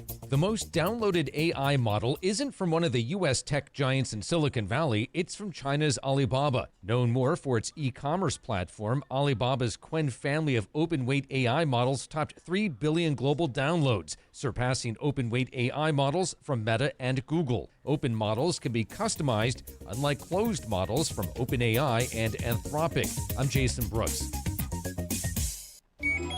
Need dinner sorted fast? Here at Dollar General, celebrate Paw Patrol the Dino movie with new Paw Patrol shaped tots. Crispy on the outside, fluffy inside, and shaped like everything pups love. Bones, paws, and stars. Air fryer friendly and on the table in minutes. Let the little ones pick their favorite shape. Find them in the freezer aisle today. Tune in tomorrow night to WTIC News Talk 1080 as the Boston Red Sox take on the New York Yankees. Sponsored by BPS Lawyers. When it comes to the law, you don't just need a lawyer, you need a full-service law firm. Hi, this is Eric Hogarth with Money Wisdom. Northwestern Mutual says wealthy Americans need $2.67 million to retire comfortably today. Is that way more or way too little for you? Tune in this Saturday at 8:30 on TIC News Talk 1080. Get up to $1,500 off your spring project with DeGiorgi. For over 93 years, DeGiorgi has been Connecticut's trusted partner for all things home improvement. Right now, take advantage of the Zero Worry Sale. 0 money down, 0 interest, and 0 payments until 2028. Go to DeGiorgiInc.com now to get the DeGiorgi Advantage. Our family serving your family. DeGiorgi. Gear up this fall with the new All-Pro battery by Steel. Tackle any task with 60% more peak power. Exclusively available only at your local Steel dealer. 60% peak power comparison between AP300PC and AP300S. If you're in Hartford and caring for a loved one with Medicaid or is eligible for Medicaid, get paid starting today. Freedom Care has already helped over 162,000 families get the care they deserve, with 97% satisfaction and more than 8,000 5-star reviews. If you have Medicaid and are 65 or older, you need to hear this. You may qualify to choose a caregiver you already trust. A family member who lives with you can start getting paid to care for you. No agencies, no strangers, just someone you know, helping with meals, medication, bathing, mobility, and more. This service isn't for later, it's for right now. It's 100% free to you through Medicaid, and caregivers get paid after their shift. Find out if you qualify today. Call 860-777-1597. That's 860-777-1597. Don't wait. Call 860-777-1597 now. Again, 860-777-1597. Freedom Care. Get paid to care starting now. Freedom Care. We're here for you. Paid for by government. Have you heard? The United States Mint has released the first ever dual date 1776 to 2026 American Eagle silver dollar in collector quality. Minted in 99.9% pure silver with a 1-year only Liberty Bell 250th special privy to celebrate America's 250th anniversary. Coin experts are calling this an amazing limited time opportunity for anyone that knows the enduring popularity of the Silver Eagle. These limited edition collector quality Silver Eagles are brand new, bright and shiny legal tender coins minted at the iconic West Point Mint. Call now and you are guaranteed a new 99.9% pure silver dual dated 1-year only issue Silver Eagle. The first time in history this has happened, but with limited quantities you must call now to order. To learn more, call 1-800-888-7618. If you order now, you'll receive a free collector bonus of $50 value free with every order. Call 1-800-888-7618 now to secure your new 2026 American Silver Eagle before they are gone. When it comes to getting the guaranteed lowest price on Falcon tires, there's only one place to go, Town Fair Tire. And when it comes to getting more free services for life than anywhere else on Falcon tires, there's only one place to go, Town Fair Tire. So when you're in the market for the best deal on Falcon tires, get to Town Fair, because nobody beats a Town Fair tire deal. And I mean absolutely nobody. Name brands at discount prices. Town Fair Tire. Today, we're constantly taking photos and videos to remember our favorite moments. But what about those captured before the smartphone? What about the memories tucked away on aging VHS tapes, film reels, or in fading photos? These cherished memories are fading away with time, vulnerable to threats like heat, moisture, and mold. But fear not, there's a solution to safeguard your legacy. Hi, I'm Adam. And I'm Nick. Together we founded Legacy Box over a decade ago with one mission, to bring your memories into the 21st century. It's time to bid farewell to old tapes you can't watch and faded photos. Legacy Box transforms them into digital treasures, ready to share with a click. Just like magic, your shoebox of memories is now safely stored in the cloud or on a thumb drive. Over 1 million families have trusted Legacy Box, so you can rest assured your priceless moments are in good hands. Don't let your childhood fade away on old tapes. It's time to digitize those priceless moments. Fast forward into the digital age. Visit legacybox.com/radio. That's legacybox.com/radio. Spider-Man, Spider-Man. Hey, he's your friendly neighborhood Reese on the radio. Right now on News Talk 1080 WTIC. You know, one of the things that make me laugh about people who are not very thoughtful in what they do. And this story, just briefly, I just wanted to mention because I wanted to talk about it when I was talking about the immigration issue. But this is astonishing. It's very true. So you guys know this, I know this. Everybody who's been paying attention here in Connecticut knows this. We have seen an incredible uptick in illegals behind the wheel of a car getting into crashes while under the influence. You know it to be true. You can't deny it. We talk about it all the time. It's all over social media. These people don't have driver's licenses, and they're all drinking behind the wheel of a car. White Mike calls here all the time talking about it. How many stories we see about illegals drinking and driving. But nothing is ever done about it. No one ever talks about it. Connecticut Mirror. This is from yesterday. An article by Laura Tillman and Sasha Allen. Headline: Danbury residents express fear, anger as ICE arrests escalate.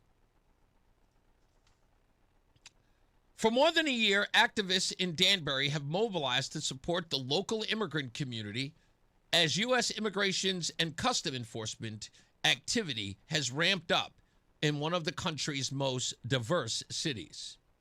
Members of the immigrant right groups and their families have helped people compile custodial paperwork to prepare for the possibility that parents could be separated from their children.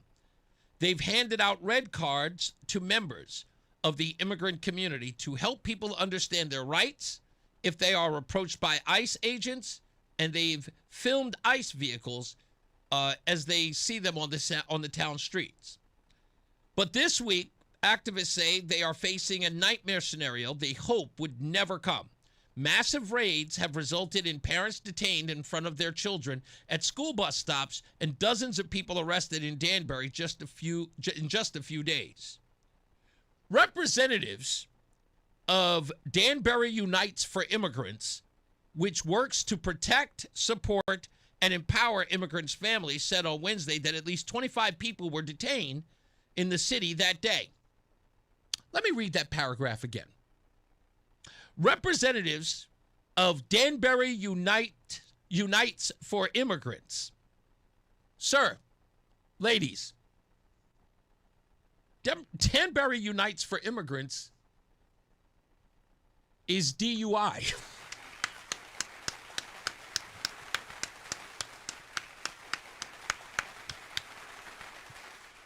Thank you for playing along. I would suggest that they change their name. I have no idea why no one thought of that.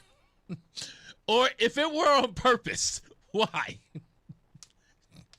Danbury Unites for Immigrants is DUI. Just saying. I don't know, but there you have it. That's how. Just some people just don't think they should, but they don't. Change the name immediately. So anyway, a couple of days ago on this network and everywhere,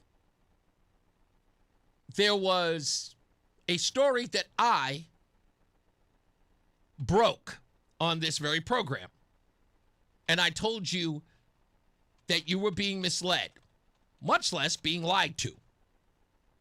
And it was about the measles outbreak happening here and abroad. And the outbreak that they said was here were 3 people, which again matched the number in 2019.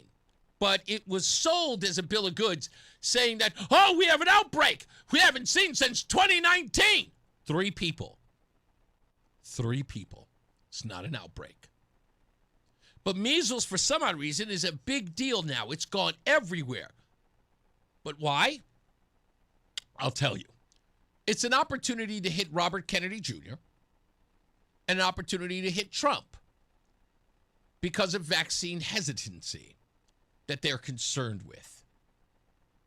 But if you've heard the latest, it will blow your mind at how desperate people have become. So in Pennsylvania, there was a case of 2 individuals who died. And Governor of Pennsylvania, Josh Shapiro, went to a podium. And he went to a podium to talk about those deaths and to talk about the outbreak of measles. But he had to get a dig in to Robert Kennedy Jr., even after speaking to him. Here's Governor Josh Shapiro. People are trying to do the best for their kids. They're trying to protect their kids.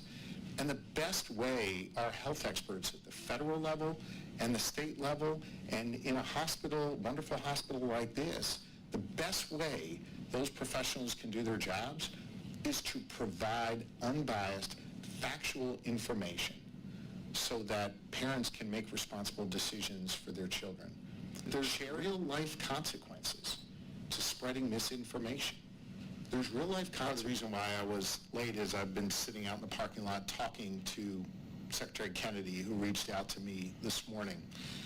And while I appreciate his willingness to offer staff to assist us, we think we're able to manage this through the Department of Health.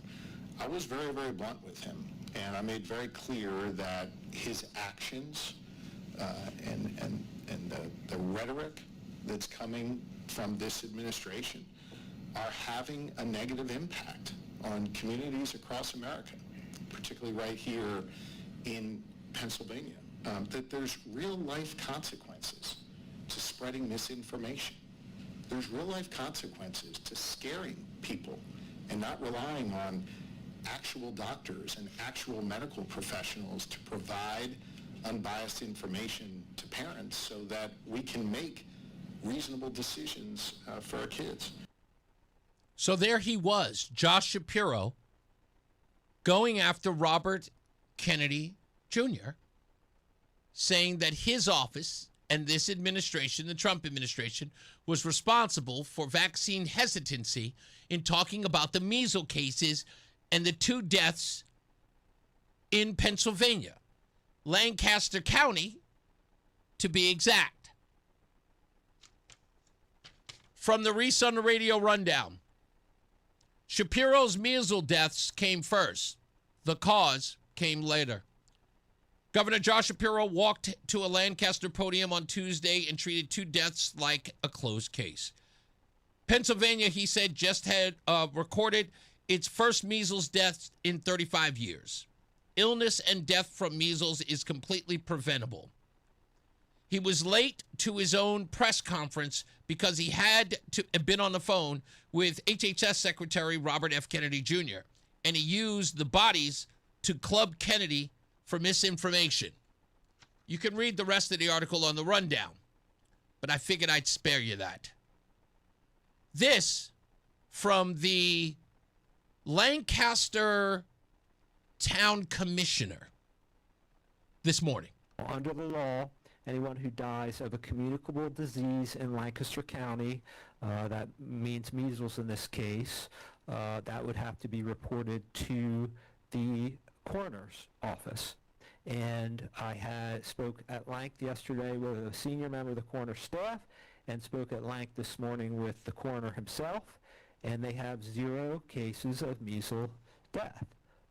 They have one patient, and the coroner spoke about this in the press, but they had one patient who died with measles, not of measles. That's right, folks. A person died with measles, not of measles.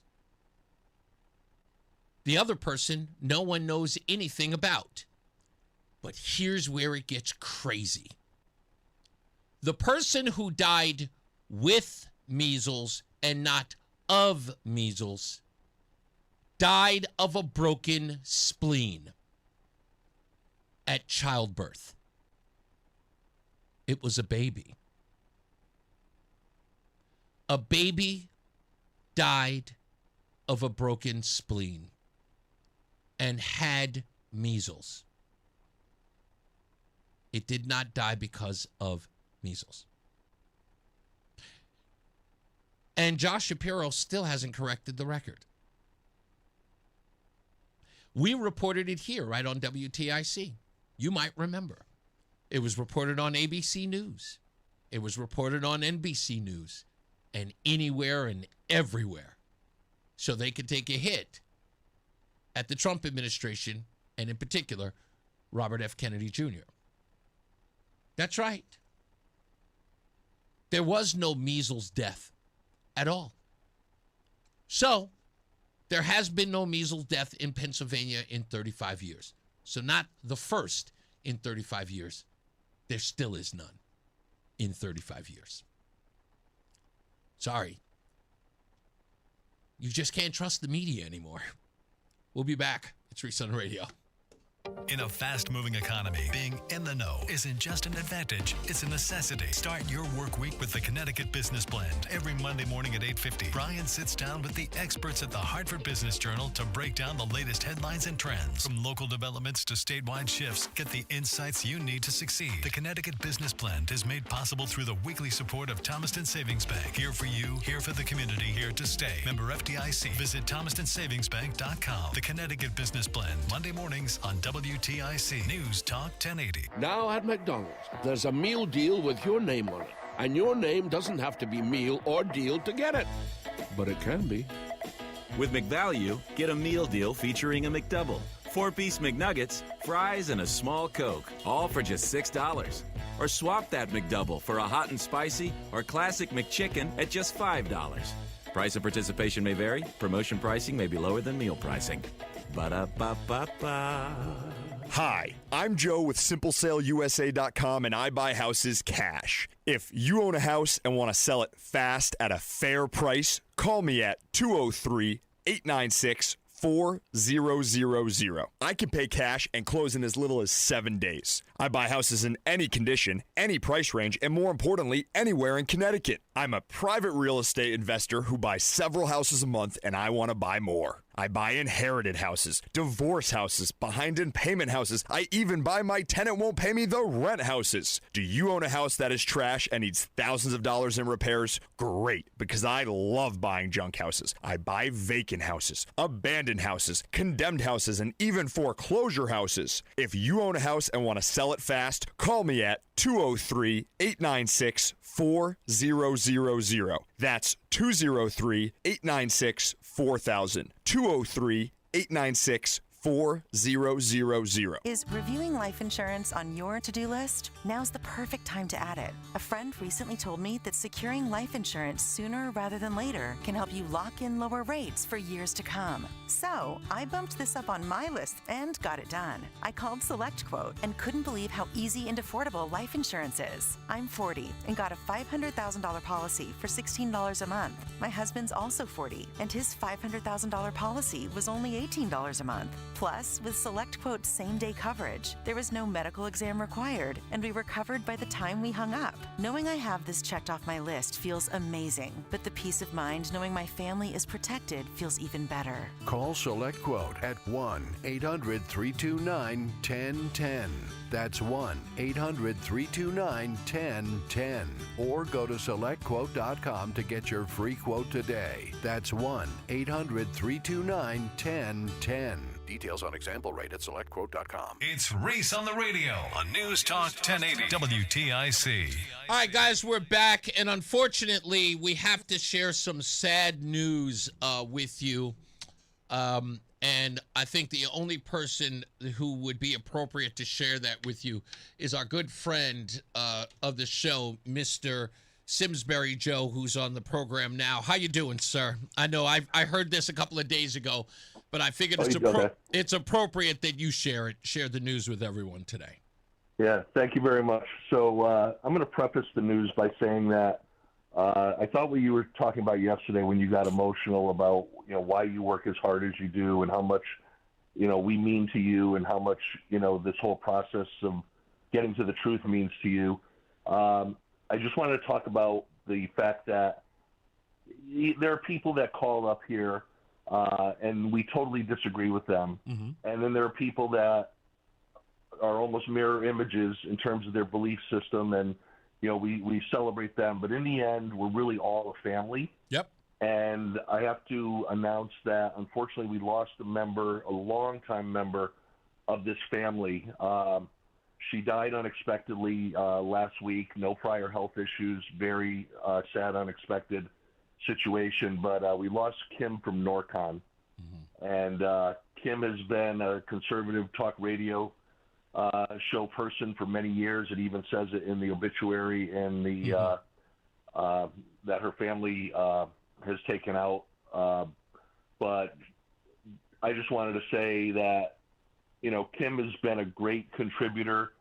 She was the Soros expert. Yes, she was.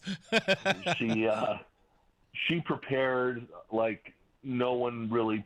She prepares like you, Reese, just for her one call. The thing is, I just wanted to let people know that this has occurred, and she would want us, I'm sure, to move forward and us to continue to definitely fight and tell the truth. And I was, wanted to bring this to the attention of the listeners here and let them know that sadly this has occurred, and please keep her and her family in your prayers. Absolutely, sir. When I heard about it, somebody sent me a text on it, and I was wondering how I would broach this, because there are some new listeners to the program who may not have heard of her before, but, she always called in, and when we referred to her, it was Kim from Northern Connecticut. People would always kind of rib her. I was like, she going to call about George Soros again? Yes, she is. Absolutely. Yeah, she was dogged. The very first time I met her was at a Pastor Will lunch event at the Cromwell Diner. Yeah. And somebody said, "Have you met Kim yet?" I said, "No, I didn't know she was here." And they walked me over to her, and she had notebooks with all kinds of notes, and she had some books. And before any of us knew what USAID was, she was already the expert. She was on it. She could have been a consultant to Doge and probably got paid a lot of money, but, she did her thing to try to, make our society better and to call out the garbage that goes on. And, we're going to miss her, and we appreciate her, and we love her. Absolutely, sir. Thank you for sharing that message with us. And please, I'm going to reach out because I'm looking at her legacy post right here, and I'm gonna leave them a message as well. So, okay. All right. Thank you, Joe. I appreciate you, sir. Thank you very much, Reese. You got it. My pleasure. That's right, Kim from Northern Connecticut, stalwart and fighter, without a doubt. And I'm gonna miss her voice. I'm gonna see if we can find her old voice on some of the archives. Yeah, I was saddened by that. So, Lori, I'll let you know in the chat room. Let's get our first check of weather and traffic. Mark Christopher is here. He is in the BPS Lawyers Traffic Center. Hey, Mark. Hey, Reese, thank you very much. Well, if you're heading 91 southbound into Hartford, delays 34 down to 32 A and B. Again, some slow traffic down by exit 28. If you are traveling westbound 84, we've got delays 56 Governor Street out to 47 Sigourney Street, 84 eastbound tied up, approaching 46 Citizen Avenue into the tunnel. 291 westbound is tight from exit 2 to the Bissell Bridge. 2 westbound slowing in East Hartford, 1D up to the 84 West Merge. 9 northbound heavy Harbor Park up to the Aragoni Bridge. If you're southbound 91, a little tight as you move between 20 and 19 Middletown into Meriden. 84 eastbound slowing 17 up to the Mixmaster in Waterbury. Westbound 84 in Cheshire tight, approaching 26 up to the Mixmaster. And if you're traveling northbound on the Parkway, you've got delays from exit 58B to 61. Southbound Parkway slowing between 61 and 58B, both sides of the highway dealing with the road construction in Wallingford. Traffic and weather together on the 8's WTIC News Talk 1080. Duke's Real Mayo. This is the Duke's country song. It's a song about the best mayo. It has a yellow lid, and its full name is Duke's Mayonnaise. Get Duke's Mayo in store. It's got twang. WTIC weather. Showers and thunderstorms will be skirting through our area through the rest of today, and that does mean there could be some damaging wind threats with these. So be on the watch for them as they continue to move through this evening. Later on tonight, they'll die down as we hit a low of 68. There still will be some clouds around, so if you're trying to see that lunar eclipse, it might be hard. Tomorrow will be cloudy, humid, still a thunderstorm possible for the afternoon with a high of 82. Tomorrow night, we're partly cloudy, a low of 61. And then the weekend is the payoff for us. Saturday is less humid, sunshine and clouds, a high of 83, really just a beautiful day. Going into Sunday, will be mostly cloudy with a shower still in the area, a high of 84. By Monday, we'll stay mostly cloudy and humid. Watch for another shower or two moving through the air with a high of 84. And there will still be more rain chances in the forecast as we go through the middle of the upcoming work week. This is meteorologist Melissa Constanzer in the WTIC Weather Center. This is WTIC News Talk 1080 with Brian and Company in the morning, Reese on the radio in the afternoon, and news around the clock. WTIC and WTIC FM HD2 Hartford and Odyssey Station. 4 o'clock good afternoon. I'm John Silva, WTIC 1080 News. The jury is deliberating the fate of Lindsay Clancy. She's accused of killing her 3 young children 3 years ago. Her defense argued while in the throes of postpartum psychosis. This case got very complicated yesterday when the judge decided that this jury can consider the lesser included offenses of second-degree murder and manslaughter. This is no longer a question of is Clancy unable to tell the difference between right and wrong because of her psychosis and get sent to a facility, or get sent to prison because she's guilty of first-degree murder. The jury has more options now. The guidance correspondent Peter Haralambous. Rescues are continuing across Nepal and Tibet. This after catastrophic flooding throughout a popular tourist valley. At least 350 are dead, hundreds more missing. President Trump says the U.S. is sending aid.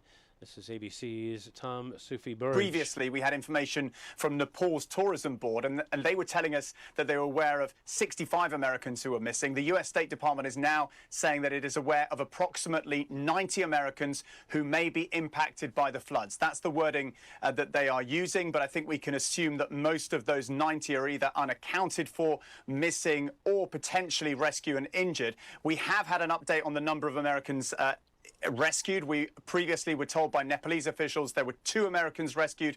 The State Department is now saying 3. First human case of West Nile virus in Connecticut this season has been reported. The State Department of Public Health says the patient is a man in his 30s from Middlesex County. The person fell ill earlier this month and required hospitalization. He has since recovered. Lab tests confirmed the presence of antibodies. There were a half-dozen human cases of the virus logged last year. DPH says this is prime time for disease-carrying mosquitoes, and residents should take precautions like limiting outdoor activity at dawn and dusk when mosquitoes are most active, as well as using repellent if you are outdoors. President Trump facing criticism from cattle ranchers in the U.S. after lifting some tariffs on imported beef. Here's Rachel Scott. This set off a firestorm of criticism, especially in the Republican Party. So Senator John Barrasso, the number 2 Republican in the Senate, said Americans want U.S. beef on the table, not foreign imports. Senator Tom Cotton of Arkansas called this action ill-advised. Others in very competitive Senate races, like Congresswoman Ashley Henson, say that this is just a flat-out bad idea. Meeting coming up tonight of the Milford Board of Aldermen. The mayor, Richard Smith, is proposing a pause in red light speed and flock license plate reading cameras. He is calling for additional oversight in their use and wants a review regarding their effectiveness, adding that residents have been raising concerns on privacy. Now, police say the cameras, particularly the license plate readers, come in handy and did so as they helped crack a recent home invasion murder. The meeting gets underway tonight in Milford's Parsons Government Center at 7:30. Weekly figures on unemployment claims are out. The expectation of analysts was for a slight rise in filings from the revised figure of 207,000 2 weeks ago. Instead, the number has fallen to 203,000. Economists usually focus on the less volatile 4-week moving average, which was slightly higher last week than the week before. It's ABC's Jim Ryan. Wall Street, the Dow up 104 points this afternoon. NASDAQ up 411, S&P up 55. I'm John Silva, WTIC 1080 News. I'm John Morgan. There are many reasons to hire Morgan & Morgan for your injury case. Reason number 3. First, all lawyers are not the same. If my family had an injury case and I couldn't hire us, there are only about 3 to 4% of the lawyers out there that I would hire. And here's why. Most of them rarely, if ever, go to trial. They just take the last best offer. Hell, you can do that yourself. Do this. If you're looking for a lawyer, Google Morgan & Morgan results and see what comes up. It may shock you. Then Google the firm you're thinking of hiring and do the same. That may shock you as well. We became the largest injury firm in the world for a reason. We won a lot. $30 billion and counting. Morgan & Morgan. For the people.com. Who would I hire? I'd hire us. Injured? Dial pound law. Nicholas Russo, 157 Church Street, New Haven, 06510. Reese is on the radio. Hey, hey, here we go now. He's on the radio. Hey, hey, one time, hey. He's on the radio. Hey, hey, give it to him now. He's on the radio. Hey, yo, we never finish 'cause the party don't stop. Hey, the way we consider politics, we on top. We flip it like sandals, except we never flop. And when we drop, you know we gon' pop. Reese is on the radio. Here we go now. Reese is on the radio. One time, come on. Reese is on the radio. Give it to him now. Reese is on the radio.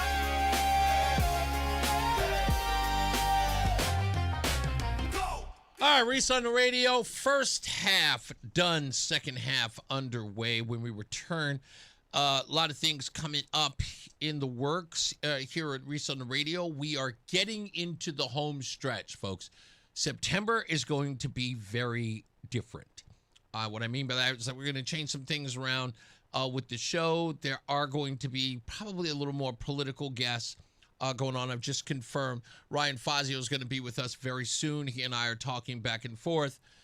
He has been incredibly busy. I know that you guys, there are people who say that they don't see it, and I get that, and so does he. But we spoke yesterday and this morning. Well, I can't say we spoke. We're texting back and forth like a bunch of schoolgirls. But we're communicating with one another nonetheless.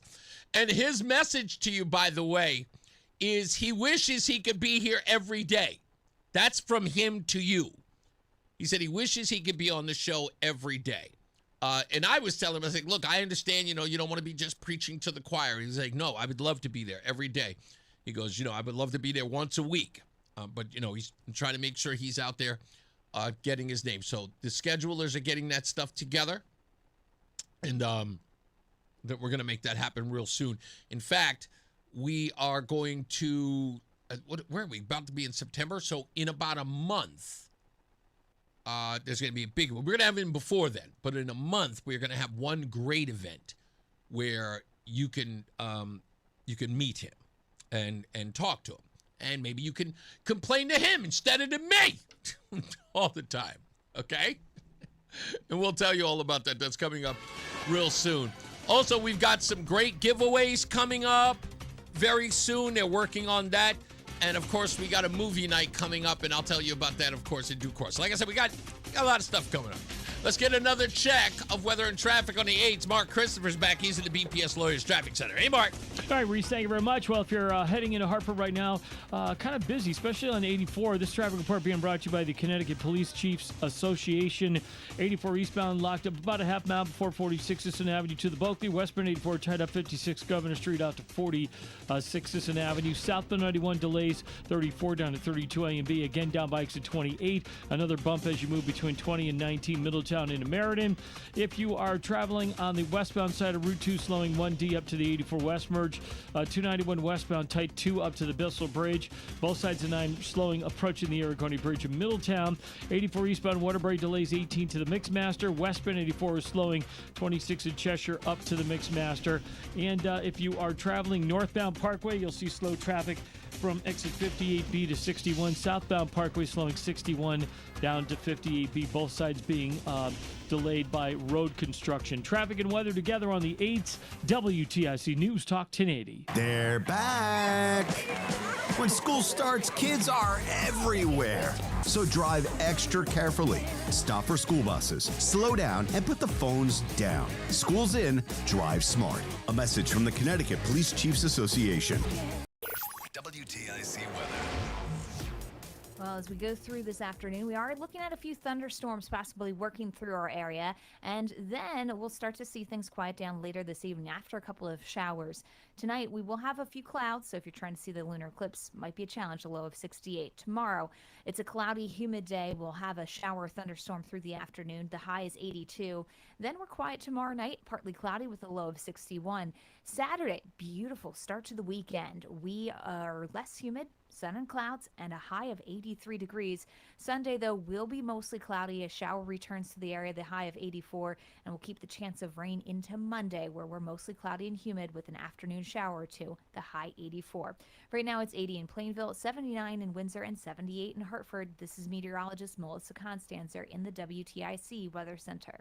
Whoa. Ah. Wow. With personalized care, same-day implants in 12 locations, Columbia Dental feels like you found your dentist. Finally.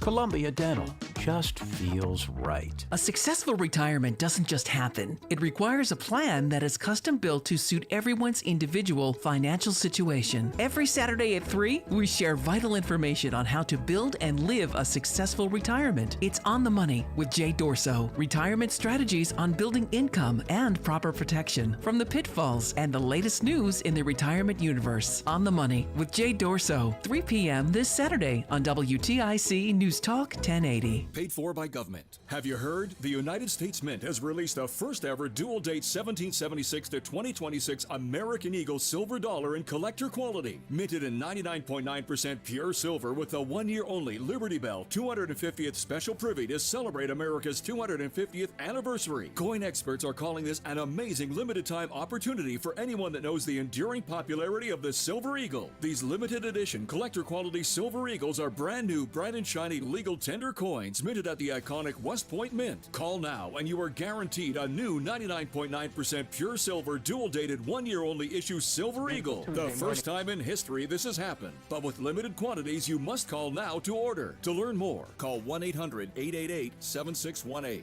If you order now, you'll receive a free collector bonus of $50 value free with every order. Call 1-800-888-7618 now to secure your new 2026 American Silver Eagle before they are gone. It's Reese on the radio on News Talk 1080 WTIC. All right, we're back. Reese on the radio. Don't forget, go to reeseontheradio.com. That's REESE on the radio.com. Download the new Reese on the Radio app so you can take that with you. Just pop that on. You can listen to the program live or listen to the program whenever you like. It is there immediately.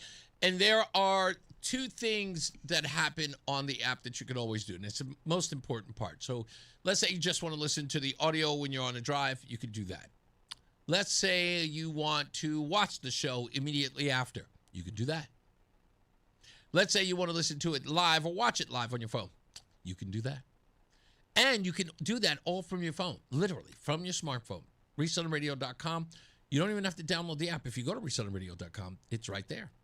Also, 7:30 a.m. every Sunday, a new Reese on the Radio Rundown article in my Substack. Right there, all of it, right at ReeseSouthernRadio.com or on the Reese on the Radio app. It's just there. We did all that work for you. And it updates automatically. Oh, I forgot to tell you the most important part. It's got a news ticker. Yay! And somebody complained in the chat room and said, damn, it's going too fast. I slowed it down. I slowed it down for us old folks, okay?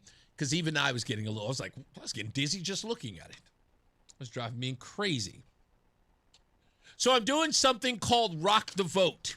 Yeah, you remember it from the 80s and 90s with the, MTV. Well, MTV doesn't exist anymore. But when I say rock the vote, I want to rock the vote fraud. And this story is crazy. Do you remember there was a Michigan sheriff who told this story on his own personal Facebook page or whatever it was, but he told this story. It's a beautiful Tuesday morning here in Berry County, Michigan. I'm Sheriff Darleaf. An employee of the Michigan Secretary of State's office reported to me that non-citizens are automatically registered to vote when they change their address. The confidential informant provided evidence that the customer and automotive record system is programmed to congratulate and inform non-citizens that they are registered to vote. When the confidential informant provided proof to her supervisor that non-citizens are automatically registered to vote, the supervisor stated that the county clerk would identify the non-citizenship status. Unfortunately, ladies and gentlemen, this is not true. The county clerk has given access to the qualified voter roll after the Secretary of State registers a person to vote. The qualified voter roll does not designate a citizenship status. Once a person is registered to vote, they have the ability to receive a mail-in ballot or vote at the poll with their ID card. The polls do not verify citizenship status. My office has referred this matter for investigation to the United States Department of Justice of conspiracy to violate 18 U.S.C. 611 and place non-citizens on the qualified voter roll and in the jury pool. Additionally, I am asking the Michigan legislature to use its resources to remedy the illegal voter registration and placement in the jury pool immediately. Now, if you missed any of that, let me slow it down for you. This is Barry County Sheriff Dar Leaf. He says, anytime someone changes an address, a document prints. It heads to a town clerk. The employee's hope, and you can hear it in the wording, is that the clerk will notice the person isn't a citizen and the registration won't stick. That's what they wrote to the clerk. Because the same employee that described this new process Michigan rolled out on June 1st, register everyone first is what they're doing. Mail them a paper, make them send it back if they do not want to be able to be or do not want to be on the voter roll. So in essence, mail it out anyway and let the illegal determine whether or not they want to vote or not. It's an honor system. And this is a change of address for your ID or your driver's license. This is all related or involved with the DMV. All of it is. And I don't know why. Maybe it's a hunch. Maybe it's a gut feeling. But I feel like the Department of Motor Vehicles is a window into something far more nefarious.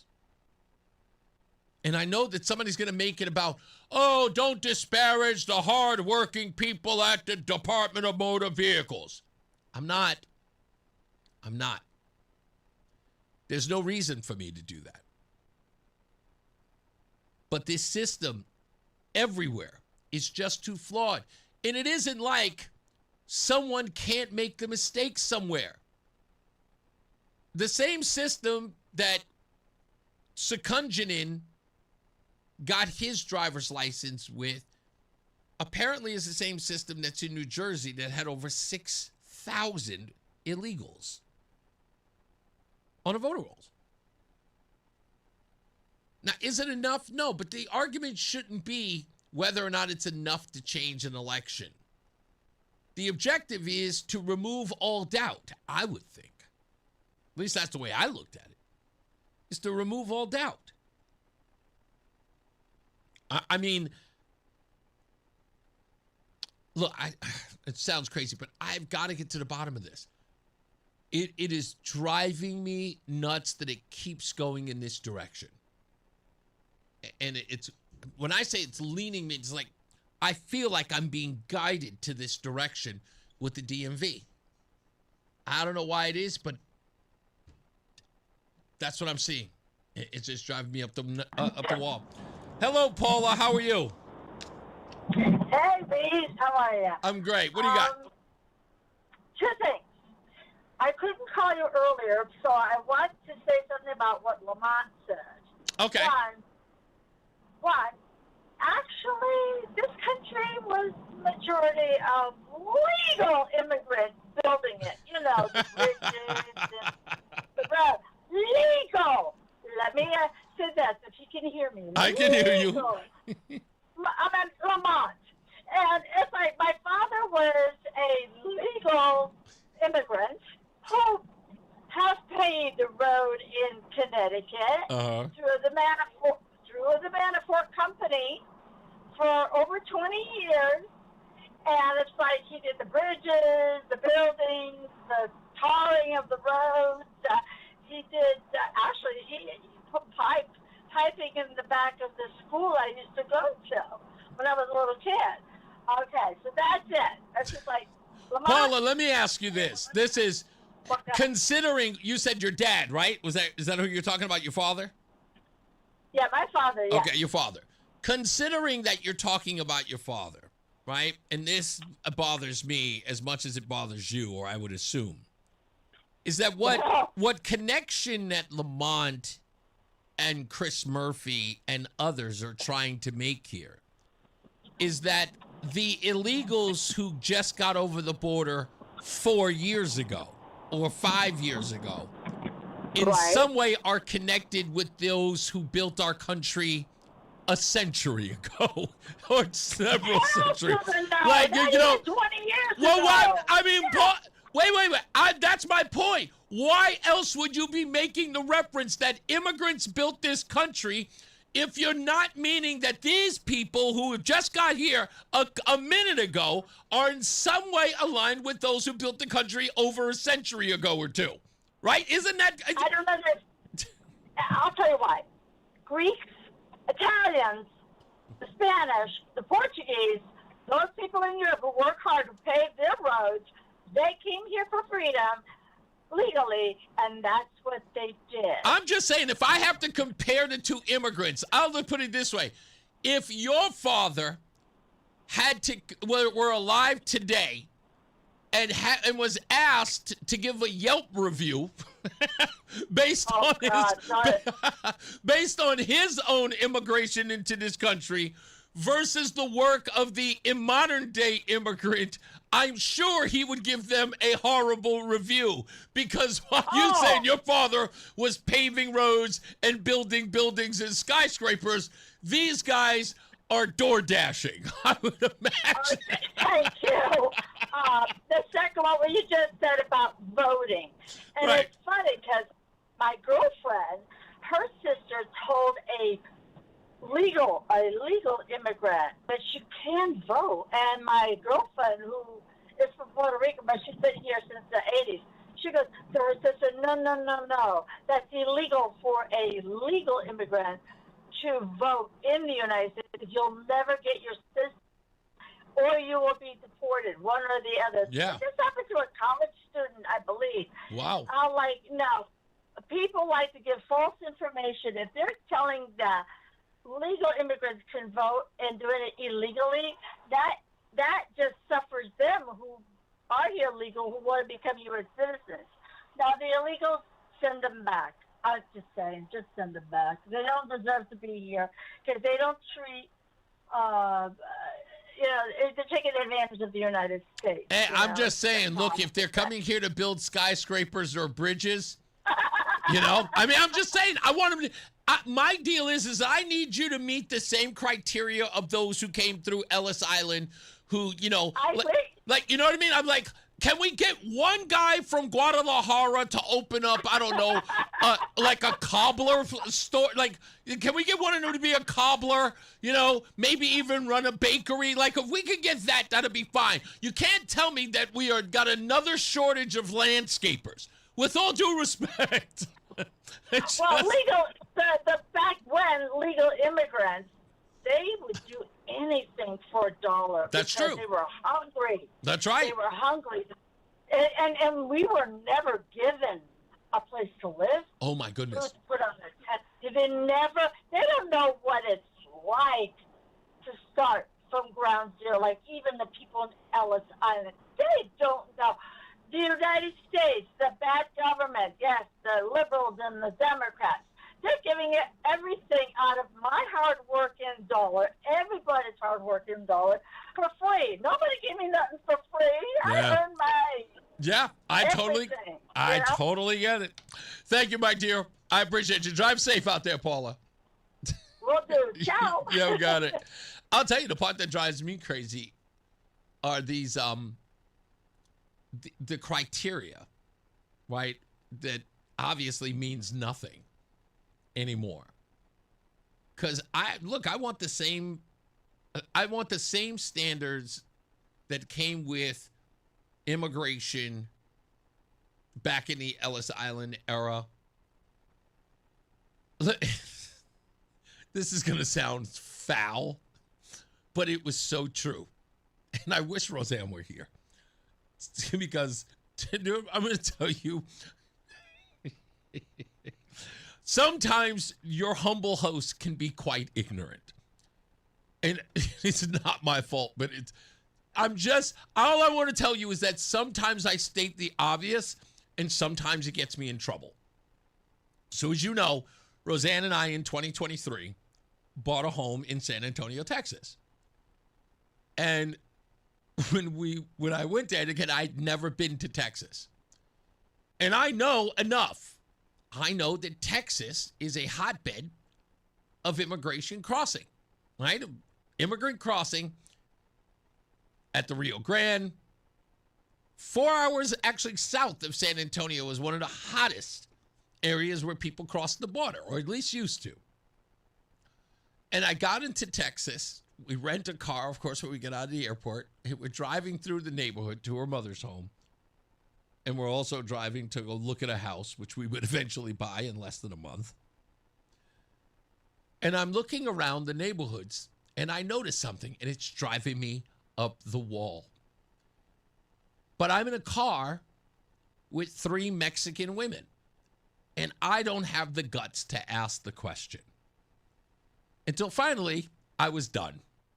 I had driven around long enough. It had been 2-3 days. And finally, I say, there are a lot of Mexicans in Texas, aren't there? And my mother-in-law goes, yes, absolutely, of course. This used to be Mexico. Yeah, I was like, but like they're still here, right? Like when they cross, many of them stay, right?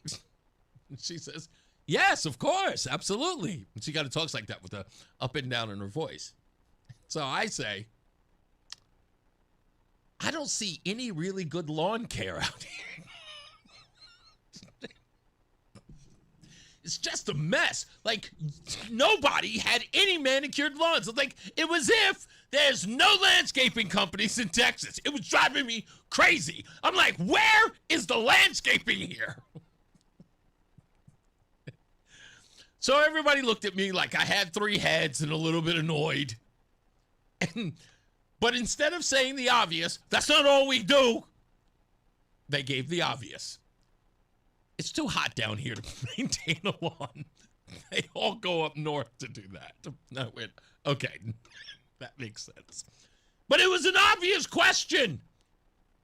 Like, how could you not think that?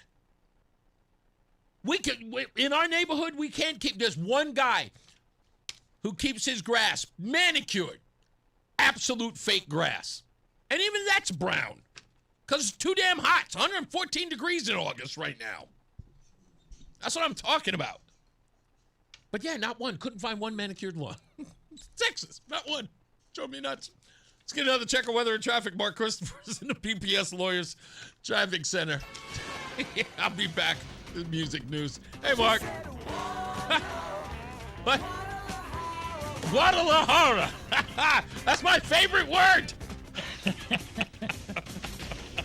Hey, guys, if you're heading into Hartford right now, if you're on the eastbound side of I-84, look for slow traffic now from about a mile before 46 Sisson Avenue into the tunnel. Westbound 84 tied up 56 Governor Street out to 46 Sisson Avenue. 91 southbound delays approaching 33 down to 32 A and B. Again, slowing down by exit 28. 291 westbound's tight from exit 2 up to the Bissell Bridge. 2 westbound slowing 1D up to the 84 West merge. 9 northbound slowing Harbor Park to the Ariconi Bridge. 91 southbound got some sluggish traffic between 20 in Middletown and 19 in Meriden.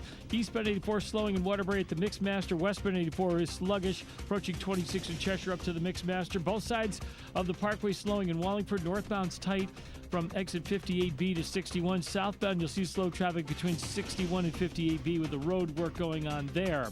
Traffic and weather together on the 8th WTIC News Talk 1080. WTIC weather. Thunderstorms are still moving through the region, and that means that there could be some damaging wind gusts out there. So just watch for that as these storms are working their way through. Tonight, we'll have some of those showers early on, and then things will die down with the thunderstorm activity beyond midnight. The low, 68. Tomorrow is a cloudy and sticky day. Some thunderstorms still possible during the afternoon as we hit a high of 82.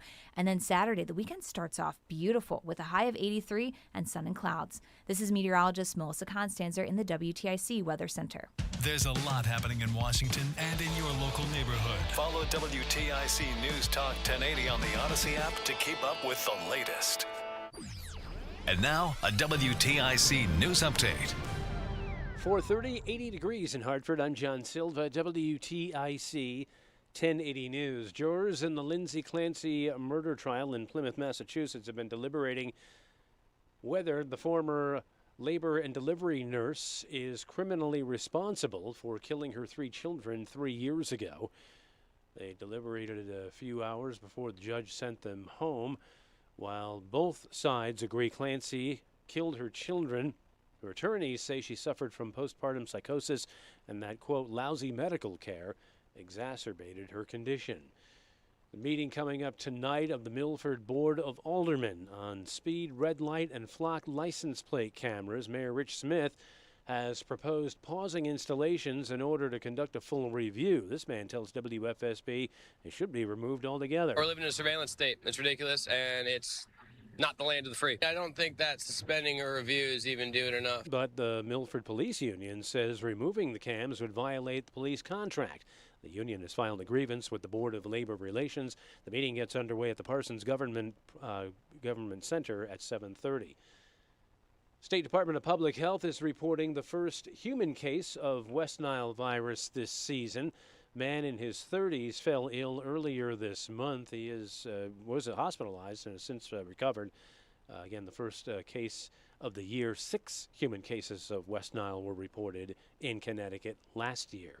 Hundreds are dead, at least 1,300 missing in that catastrophic flash flood in Nepal. Over 1,000 people have been left missing on the Nepal-China border after a series of floods caused by a glacier collapse swept through the area. Rescue teams in Nepal are scrambling after a catastrophic and deadly torrent of floods and mud swept through several communities, leaving hundreds of people dead.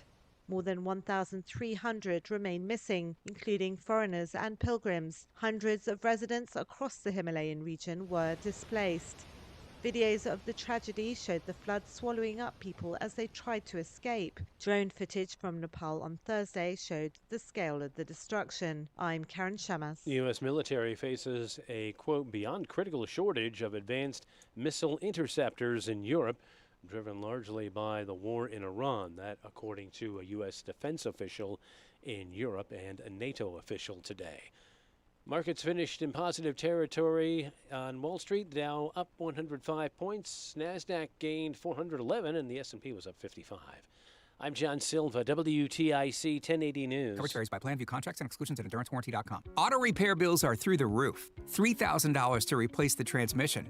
$4,000 for a blown engine. And if your manufacturer's warranty is expired, you'll have to cover it all out of pocket. You need an Endurance Auto Protection Plan. No matter what the mileage, if your car is under 20 years old, Endurance can get you covered on the engine, electrical system, transmission, AC, drivetrain, and more. Endurance has plans for any budget. Repairs can be done at the certified mechanic of your choice, and they're paid directly with no middleman. Plans cover 24/7 roadside assistance, towing, battery jumps, fuel deliveries, tire changes, lockout services, and a 30-day money-back guarantee. Act now and get our elite benefits, including complete tire care and key fob replacement. A $2,000 value at no extra cost. With Endurance, you could never pay for covered auto repairs again, so call now for your free quote. Call 800-253-6203. 800-253-6203. 800-253-6203.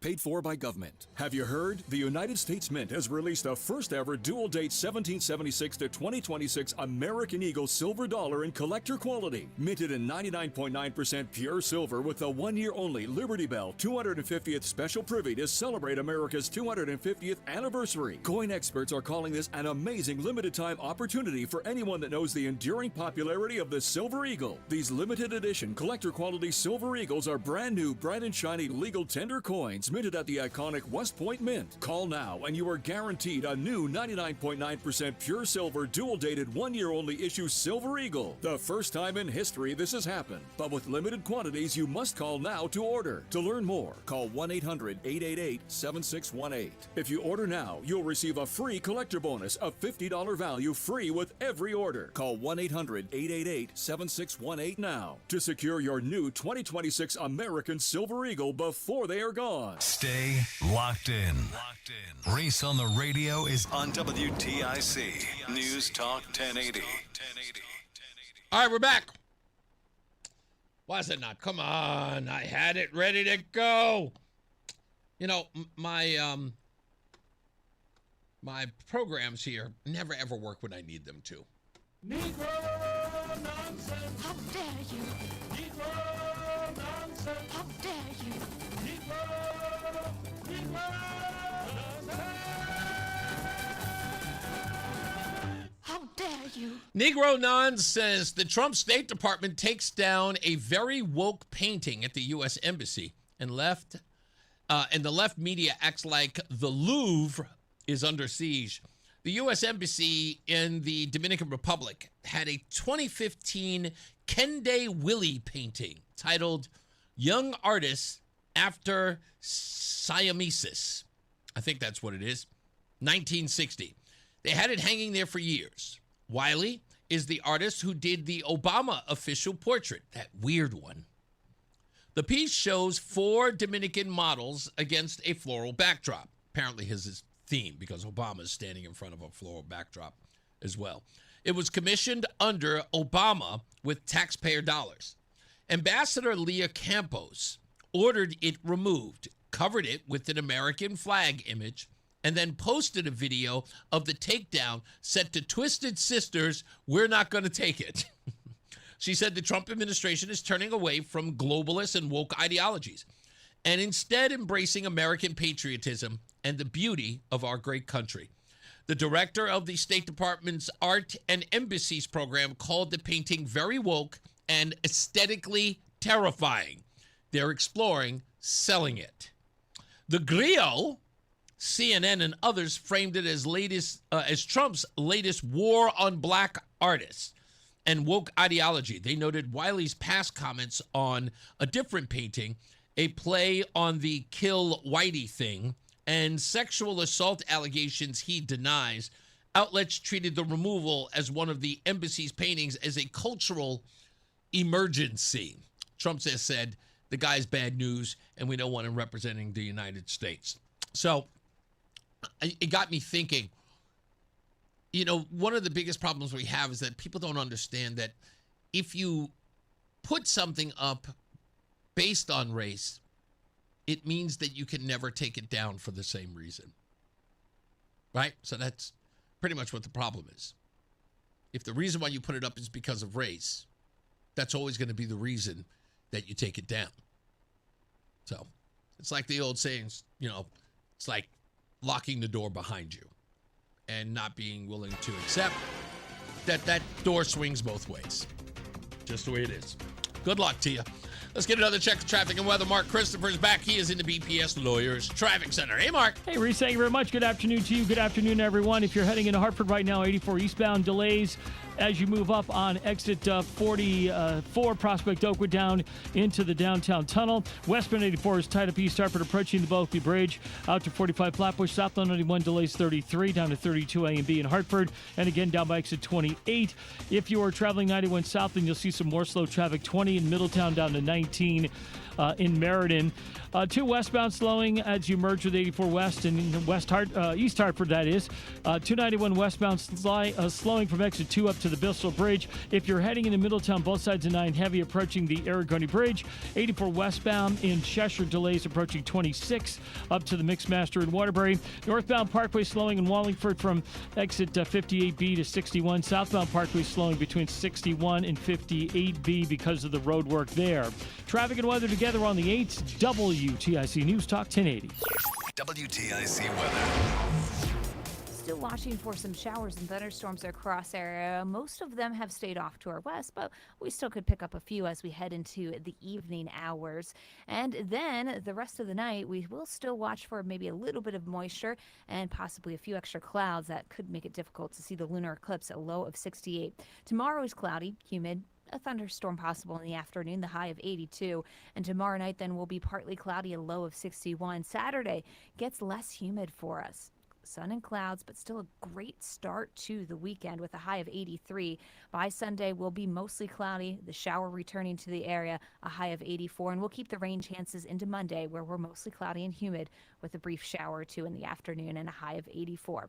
Right now, it's 78 in Bloomfield, 78 in Cromwell, and 78 in Hartford. This is meteorologist Melissa Constanzer in the WTIC Weather Center. For all station contest rules, go to WTIC.com and click contests. That's WTIC.com and click contests. I'm John Morgan of Morgan & Morgan. If you've been injured in a car accident, call America's largest injury law firm. For over 35 years, my mission has been to deliver more for our clients, to deliver more for you. Injured? Dial pound law. Nicholas Russo, 157 Church Street, New Haven, 06510. And now, a no-frills ad brought to you by Progressive Insurance. Here it is. You could save big when you bundle your home and auto with Progressive. That's it. See? Just a good old-fashioned, straightforward ad. See if you could save at Progressive.com.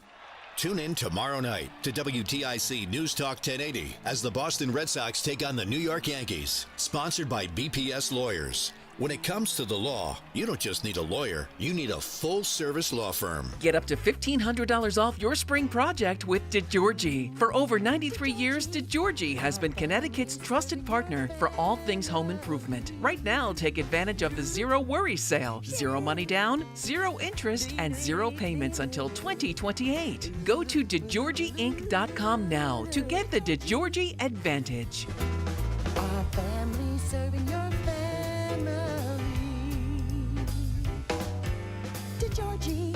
Back to school season is here, and Dollar General has everything you need to start the school year strong. Don't forget to grab a pair of bright yellow sunglasses from the Yellow Glasses Project for just $2. Every purchase makes a difference, with 100% of proceeds helping support teachers, classrooms, and nonprofit organizations working to improve reading and literacy skills across the country. Stop by Dollar General today and shine bright with the Yellow Glasses Project, available now at Dollar General. The Yellow Glasses Project is a program of the Dollar General Literacy Foundation. My name is Whitney Allen, and I'm a widow. My husband, Ryan, died. We never thought we'd ever have to use life insurance, but the unexpected happened. With Ethos, signing up was fast and 100% online. You can get a quote in seconds, apply in minutes, and get same-day coverage. No medical exams, and you can get up to $3 million worth of coverage. I'm grateful we were prepared. Get your free quote at ethos.com/radio. That's ethos.com/radio. Paid spokesperson. Time spent on application may vary. Online health questions required. It's Reese on the radio on News Talk 1080 WTIC. I don't know what I just did there. I cannot believe I did that.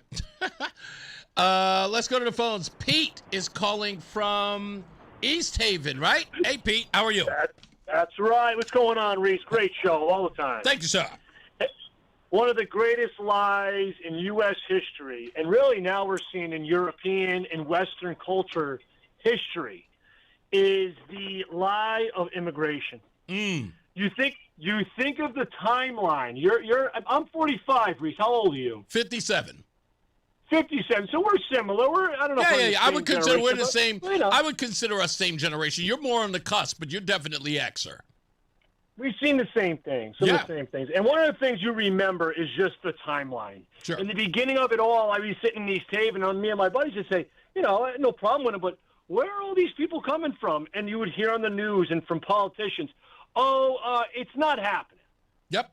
Or then you start saying, well, they're growing in numbers. They're not really changing their ways. They're still speaking their language. They're flying their flag. Mm-hmm. They're doing their things and hanging out with their culture. They're not really assimilating. Although the culture, the politicians say, it's happening, but we're trying to stop it. Then they say you can't stop it. Then Trump says, well, I'm going to stop, and you say, it's too expensive. Then they said, now I'm going to build a wall. That's not feasible, and that's racist. Then they said they weren't coming over by the tens of thousands to millions. So maybe millions, tens of millions they came over. And then they said, no, that's not happening. And now they say, now we have to give them funding. Now we have to make them citizens. They keep changing the goalpost. And they keep changing the terminology. They used to be called illegal aliens. They were called migrants. They're called immigrants. They're called newcomers. I'll tell you what's going on. The American people are being taken for. And don't tell me they're not. Taxes are up. Housing is up. Food is up. You have to feed these people. And a lot of them are wonderful people. I have nothing against the people coming here. I have something against the people that are bringing them here and giving them every opportunity of our children, giving them places in college that our children who have been here, their grandparents have fought wars for, who've been paying taxes for, who have created the very same schools that their grandchildren can't even go to. And we give, there's a good saying, sometimes you want to give people opportunity, but don't forget the opportunity that you're taking it away from someone else. And we're doing exactly that. And there is an elite group up there that's paying for it. They're smiling. They're benefiting from it. Right. Why? Because they're getting cheap labor. I thought we were against cheap labor. I thought we were against it. That didn't work out. That did not work out a couple hundred years ago. It didn't. The cheap labor for the rich. Can I push back on something, Pete? Do it. And when I say push back, this is, and I'm going to say that you are a kinder person for what you said as sort of a caveat, right? Or even sort of, just, hey, just so you know, I think they're fine people, and there are plenty of them that are great people. And it's true. Even Donald Trump made that claim, even when they called him racist for it. But I'm going to push back on that claim. And this is less about what you saying it and more to do with the truth. Do you want to know why I don't think any of them are good people? It's real simple. It's real simple. Because one, they don't even breaking the law. No, they don't even believe. They don't even think or have the wherewithal or the common courtesy to understand they are an imposition. Let me give you an example. When you go to a friend's house for a party. I already know what you're going to say. Yeah, you know what I'm going to say. When you go to a friend's house for a party, there's a time when you know you've overstayed your welcome, right? In some cases, most people go, should we show up? The party starts at 4. Should we show up when it starts? It's a courtesy when someone invites you to their home. You're considerate of that courtesy. You don't give the impression like you belong here or somebody owes you something. When you come to somebody else's country and you take the taxpayer money, you take that money so they can house you, so they can feed you, so they can employ you, for you can get that money and send it back to their country. Never once have I heard any of these people have an ounce of guilt that they have imposed on us. Not one. I got a better one for you, Reese, and I agree with you, and I use the same analogy all the time. I'll go even further. How about being thankful and grateful for the culture and the country that you just stepped into and the place where you just left? Because the people that came over from Western cultures that were destroyed by war, name it, economy, whatever, they were thankful that they were taken in, given an opportunity, and said, this is the greatest country ever created in the history of time. Teach me your ways. Exactly. I'll follow in your footsteps. I'm not hearing that. Yeah, exactly. Not an ounce of it. It was like, wow, when you look at it, they've got running water and the bathrooms are inside. I don't even get that.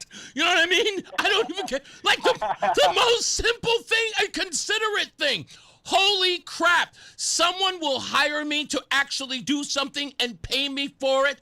Oh my goodness, I don't have to look over my shoulder for a drug cartel to come through my town and burn my church. Holy crap, this is the land of milk and honey. They don't treat it like that. And again, these people keep saying, like, all I ever hear is about how grateful these people are. I never see how grateful they are. You're right. You are correct. But I'll say this, too. How about the guy that brought this person to your party? Yeah. How about the guy that's standing outside counting his money? Yeah. Because he got a few dollars from these people to get here. Damn right. How about those guys? What are we doing with those guys? Yeah. What is our federal government, our representatives doing to those people? I don't think that's happening. Listen to me, if you want a perfect example. Accountable. Listen, Pete, if you want a perfect example of this, don't forget that story that happened in New York City when Eric Adams was the mayor. It was the last year or so of his administration. And he had finally, given up and said that it was costing the city too much money and it was absolutely unsustainable. But right before he gave that speech, there was a story that was on Fox News and nowhere else that in one of the swanky, $600 a night hotels that they were housing migrants in, they were complaining about the food that was being provided to them for free. They were complaining that it wasn't culturally the food that they enjoyed in their home country. They fled. They had a problem with the American food. Reese, that's happening in Europe. Yep. That's happening in Australia. That's happening in Canada. And that's happening in America. How do people not wake up and realize, forget about it for a second, the left and the right. Yeah. Western culture is under attack if it's not already gone. Exactly. I told you before, Reese, I don't know if it's already gone. And people, you don't vote your way out of communism. No, because you can't. That's not the way it goes. Exactly. Once you get to that, you're gone. Forget about your vote. What's my favorite line? Is usually I think it's David Sedaris who says it when he talks about 8 to 10 black. We go talk about 8 to 10 black men when the guy tells them his story about how Santa's slaves became his friends. He goes, usually before you go from slave to friendship, there's usually bloodshed before that. That's how it goes. This isn't ending well. People better start waking up. Yeah. What else do you have to say, though, Reese? What? Yeah. I mean, you're as old as me. Come on. All the silly I things think we've gone that, through. again, like I Give said, there are people I have this argument with, Pete, all the time. When I talk to people, I use the most basic terms to them, right? There was like, what's so wrong with these people here? I was like, well, a lot of these folks skipped the line. He goes, and I'm going, man, you lost your mind if somebody skips ahead of you on the highway.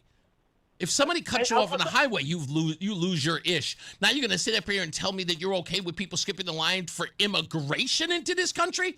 You think it's okay for them to get money that they have no skin in the game, they paid no taxes for, and they just were given? You're okay with people skipping the line to get that? They will feel sorry for anybody that they make them feel sorry for. Yeah. There's people controlling their feelings like a puppeteer. Well, let me say this to you. I'll say this thing to you as well. From East Haven, did the people who are coming into these cities and now into these suburbs, Are they making the area better? Are we more? Such a great point. Taxes down? Are we safer? Are they cleaner? Are the yards kept up a little bit better? The houses kept up better? Are there more markets and stores? Is there things going on that are better than they were 30 years ago? And you and I know the answer to that question. The answer to that. I had a paper route when I was like 6 years old, literally 6 years old. I had an older brother. He did it with me. He was about 9 or 10. We walked down the streets at 6 o'clock in the morning. I never thought about anything happening to me. And I'll tell you what was strange, Reese. Reese, I'll tell you what was strange. Every front door was open. Yep. Because everybody wanted that paper on their kitchen table. Now, fast forward to 2026. Would you let a 6-year-old walk down the street with his older brother at 6 o'clock in the morning when it's still dark? Parents won't even let their 6-year-old play in the yard without a freaking collar on the kid with like a GPS on the kid. That's how bad it is.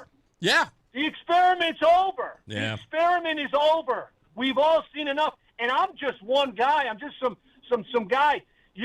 People all over are saying the same things in every suburb. The problem is it hasn't reached the towns that got the wealth. That's it. It hasn't gotten the towns that got the sign in front of their house that say, we welcome everybody, and nobody's whatever.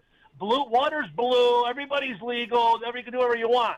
But if you knock at the door and you ask for whatever, a thing of butter, you betcha you know what. They're not going to give you anything. Indeed. They're not going to even answer that door. 100% true. Thanks, Pete. Great combo. God bless you. You got it. You too. Hey, the Poet Laureate is back. How are you, sir? Hey. I have a poem. Yes, sir. It's called Poets. Do we really need them?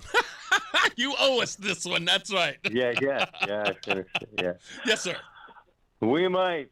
Allow me, if I can, to shed some light. My thesis in this dissertation is that a proper poet, at best, is at least what I call journalist adjacent.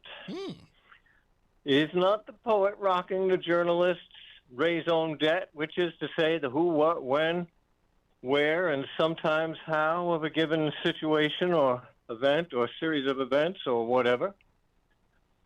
To wit, who? Casey at the bat. What? A cat in a hat. When? 'Twas the night before Christmas, as well as being the best and the worst of times. Where? Into the valley of death. Why? Actually, all the world wondered, though that the soldier knew someone had blundered. Oh, you love it. see that, though? The poet puts you there, transports you, as it were, paying attention, the only fair. But wait, there's more. Free, life-saving advice, such as, if called by a panther, don't answer. To banal Seinfeldian musings about the mundane. Ketchup, it comes in a bottle. First it comes out a little, then it comes out a lottle. To positing important legal questions. Whose woods are these? So knock me your lobes, if you please. My own poetry prowess popped when I heard Wayne Allen Root say, or more accurately, scream, that baseball icon turned civil rights activist Hank Aaron was now playing on God's team 3 weeks after getting injected with the COVID #9 vaccine, which he did on national TV, the better to convince the vaccine-resistant black community that this ain't no Tuskegee. I felt compelled, verily mandated, to take a stand and state it. They're killing us, Jim, and there's no debating it. As in, there's no debate even allowed. Ergo, it's ipso de facto, undebatable. Here is something you can't understand. How Fauci could just kill a man, want to rage with rage against the machine. Can you prove you've been injected with the vaccine? Can you jab like Jagger? It's only rock and roll up your sleeve. I don't like it. And Howard Sperm. Doesn't it take a poet to give him a language burn? So to wrap it up, living without poets is presumably something we could do, but who would even want to? Thank you. You are fantastic. Poet Laureate. Thank you. Fred in Bye-bye. Middletown. You're always on point, sir. Thank you. Thank you. Bye-bye. All of that was great. I love the way he blended in every poem I could think of. Everyone I remembered. You never realize how much poetry is in your life until something like that is read to you. I think it's everywhere. Great job. Great job. Now Massa needs to deport the Mayor Wu. Damn. Hey, Q, that's hardcore. Yeah, Deborah, that's such a point. I watched that video on X as well. Martha's Vineyard residents deported their illegals just before sundown. They weren't there 24 hours. And they were off the island. It was incredible. Yes, Matt, that was awesome. Great job. Let's take a break. Let's get to weather and traffic on the 8s. Music news coming up. Mark Christopher, he's in the BPS Lawyers Traffic Center. Hey, Mark. Hey, Reese, thank you very much. Good afternoon to you and good afternoon, everyone. If you're heading into downtown Hartford right now and you're on the eastbound side of I-84, look for delays from 46th Avenue to the Bulkley. Westbound 84, a little tight between the 384 on-ramp and exit 57. Again, 56 Governor Street out to 47 Sigourney. 91 southbound slowing in Hartford 33 to 32. Again, down by exit 28. A little tight again as you move from exit 20 down to 19 on the Middletown Meriden line. If you're 2 westbound slowing 1D up to the 84 West Merge, 291 westbound's tight from exit 2 up to the Bissell Bridge in South Windsor. If you're heading into Middletown, both sides of 9 heavy approaching the Aragoni Bridge. Again, sluggish 32 in Berlin up to exit 34 in New Britain. Westbound 84 sluggish approaching 26 in Cheshire up to the Mixmaster in Waterbury. Southbound Parkway, you've got delays from 61 to 58B. Northbound Parkway slowing 58B to 61 with road work on both sides of the Parkway. As you head into Wallingford. Southbound on the Parkway, look out for an accident between exit 50 and the West Rock Tunnel, backing you up to 51 in Hamden behind that. Traffic and weather together on the 8th. WTIC News Talk 1080. WTIC weather. Thunderstorms are rumbling through our area, and just watch. Some of them could have some very gusty winds with them as temperatures come down from the lower 80s. Tonight will be mostly cloudy and humid. Still watch for a few showers and thunderstorms, especially early before a low of 68. Tomorrow is a cloudy, sticky day that will lead to some thunderstorms in the afternoon with a high of 82. And Saturday is beautiful. Less humid to start the weekend with sun and clouds, a high of 83. This is meteorologist Melissa Constanzer in the WTIC Weather Center. This is WTIC News Talk 1080 with Brian and Company in the morning, Reese on the radio in the afternoon, and news around the clock. WTIC and WTIC FM HD2 Hartford and Odyssey Station. 5 o'clock, good afternoon. I'm John Silva, WTIC 1080 News. Partly sunny skies, temperature of 78 right now in Hartford. Aldermen in Milford are getting ready to hold a special meeting tonight on the use of license plate readers and other cameras on city streets. Like many statewide and across the country, residents have privacy concerns. Mayor Rich Smith has called for the suspension of their use until a comprehensive review is conducted. This resident tells WFSB the entire program needs to be tossed. Benjamin Franklin once said, those who would sacrifice liberty for security deserve neither and will get neither. And he was right. Milford police recently hailed the use of flock license plate cameras and helping them collar the prime suspect in a home invasion murder from earlier this summer. The police unions filed a grievance with the Board of Labor Relations. The union argues that getting rid of the cameras would violate the police contract. The Board of Aldermen meet in the Parsons Government Complex tonight at 7:30. Deliberations in the Lindsay Clancy murder trial will resume on Friday. The judge sent jurors home for the day without reaching a verdict. The Wallingford native is accused of killing her 3 young children. The defense says while in the grips of postpartum psychosis, Sarah Miller, who drove from Indiana to attend the trial in Plymouth, Mass., says she knows firsthand what Clancy claims to have gone through. I have panic disorder, anxiety disorder, PTSD. I've been in outpatient programs, inpatient programs, and it's just people that have never experienced it, they don't understand. Prosecutors, though, say Clancy was in her right mind when she killed the kids and that she planned the murders. State Department of Public Health has reported the first human case of West Nile virus this season. Here's WTIC's Morgan Cunningham. State health officials say the case is a male resident of Middlesex County. It is in between the ages of 30 and 39. He became ill during the first week of August, was hospitalized, and has since recovered. Laboratory tests confirmed the presence of antibodies to West Nile virus. During 2025, a total of 6 human West Nile virus infections were reported across the state. To reduce potential exposure, it's recommended residents avoid the outdoors at dusk and dawn and wear long clothing. Morgan Cunningham, WTIC 1080 News. At least 350 people have died in Nepal and Tibet after major flooding and mudslides drowned entire communities. According to the State Department, some 90 Americans may have been impacted by the flooding, and 3 have already been rescued. Correspondent Karen Travers. An ABC News analysis of the video and satellite images shows that the deadly wall of water traveled an incredible 62 miles downriver. Now a desperate search and rescue mission for the more than 1,000 missing, including hundreds of foreign tourists. President Trump says the U.S. will send aid. A judge heard arguments on the future of the Kennedy Center today. Judge asking administration attorneys why the center needs President Trump's name on it. A board appointed by the president voted to include his name with that of President John F. Kennedy. Outside court, Commerce Secretary Howard Lutnick said the effort is more about refurbishing the building. This is a board decision. What I can't figure out is why we're in this courtroom. The issues for the court have already been resolved. This is just an acknowledgement of renovated and restored, right? We should have been able to work this out. And still ticked off that Canada broke off trade talks and imposed tariffs of its own against the U.S. in retaliation to tariffs against it. President Trump has decided he'll rename one of the Great Lakes. We're going to be changing the name of Lake Ontario, effective immediately, to Lake America. That's going to take place right now as I sign the order. The administration has imposed 50% tariffs on a wide range of Canadian goods that are imported into the U.S. Dow finished up 105 points today. The NASDAQ gained 411 to finish at 26,541, and the S&P was up 55 points.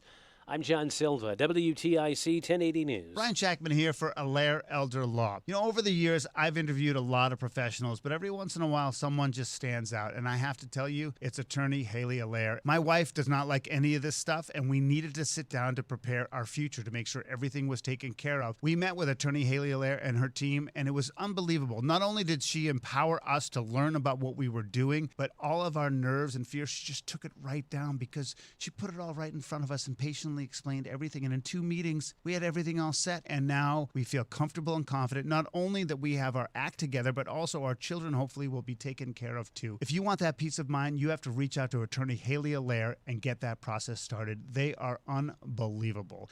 AllaireElderLaw.com. It's ALLAIRE. AllaireElderLaw.com, or call 860-259-1500. Again, it's 860-259-1500. Attorney Haley Allaire and her team, for me, they were the best. And when you do call them, tell her Brian from WTIC sent you. It's Reese on the radio on News Talk 1080 WTIC. Oh, well, hit that part. Anyway, we're back. Let's do my thing. News. German pop singer known as Kim Petras turns 34. Apparently had a hit named Unholy. When they're German, I'm not that I've ever listened to German pop songs. I know this guy. I actually saw Kim perform in Pennsylvania early 2000s. Mario, R&B singer, from the song Let Me Love You, turns 40. Hard to believe that gosh, he was just a teenager when I first heard him. He turns 40 now. Tony Kanal, bassist and songwriter for the group No Doubt. Yesterday, the drummer of No Doubt celebrated a birthday. He was 57 today. Kanal is 56. Glenn Matlock, the original bassist for the Sex Pistols, turned 70. And I'm sure a lot of Rush fans are going to be very happy to hear that Alex Lifeson, the guitarist and the co-founder of Rush, turned 73. In 1965, the Beatles met Elvis at his Bel Air home in Los Angeles, the only time the 2 biggest names in rock sat down together. I wonder when you meet people like that, when you say hello to each other, do you bother to introduce yourself like does Ringo walk up to Elvis and say, "Hey, hi, I'm Ringo"? Like, is that even necessary? I was thinking about that earlier today. I have no idea why. Also, in 1967, 2 years exactly after the Beatles manager Brian Epstein died of an accidental overdose at his London home at the age of 32. This is like the third day of Stevie Ray Vaughan news. In 1990, today was the day that blues guitarist Stevie Ray Vaughan was killed at age 35 in a helicopter crash after playing Alpine Valley Music Theater with Eric Clapton, which, of course, the anniversary of was yesterday. And in 1991, on this day, Pearl Jam released their debut album, 10, featuring a live, even flow, and my favorite song from that album, Jeremy. That is your music news. Now let's get another check of weather and traffic, which is coming up, I'm assuming, soon. There you go. Mark Christopher is back. He's in the BPS Lawyers Traffic Center. Hey, Mark. Reese, thank you very much. And if you're making your way in the westbound side of 84 coming into downtown, looking at some slow traffic as you approach exit 57 in East Hartford again from 56 Governor Street out to 46 Sisson Avenue. Eastbound 84 slows 48 Capitol Avenue to the Bulkley. 91 southbound's a little tight, 33 down to 32. Some slow traffic again, 91 southbound as you push down by exit 20 between 20 and 19. It's tight there as you move Middletown into Meriden. 2 westbound's a little tight, 1D up to the 84 West Merge in East Hartford over to South Windsor. 291 westbound slows from exit 2 up to the Bissell Bridge. Both sides of 9 heavy approaching the Aragoni Bridge in Middletown. Westbound 84 in Cheshire sluggish from 26 up to the Mixmaster in Waterbury. Southbound Parkway in Hamden, look out for an accident just south of exit 50 and delays kicking back approaching exit 51 in Hamden. Behind that, South 95 New Haven slowing 46 down to 43 in West Haven. Traffic and weather together on the 8's WTIC News Talk 1080. WTIC weather. As we head through today, we are still watching some showers and thunderstorms that'll be trying to slide into our area. There's a lot of rain south to Long Island and across New York City, and there's still some more off towards the northwest into Massachusetts. As we go through tonight, expect those clouds to stick around even after showers and thunderstorms taper to an end. The low 68, and then tomorrow will be cloudy, humid, thunderstorm possible in the afternoon with a high of 82. Going into Saturday, the start of our weekend should be beautiful.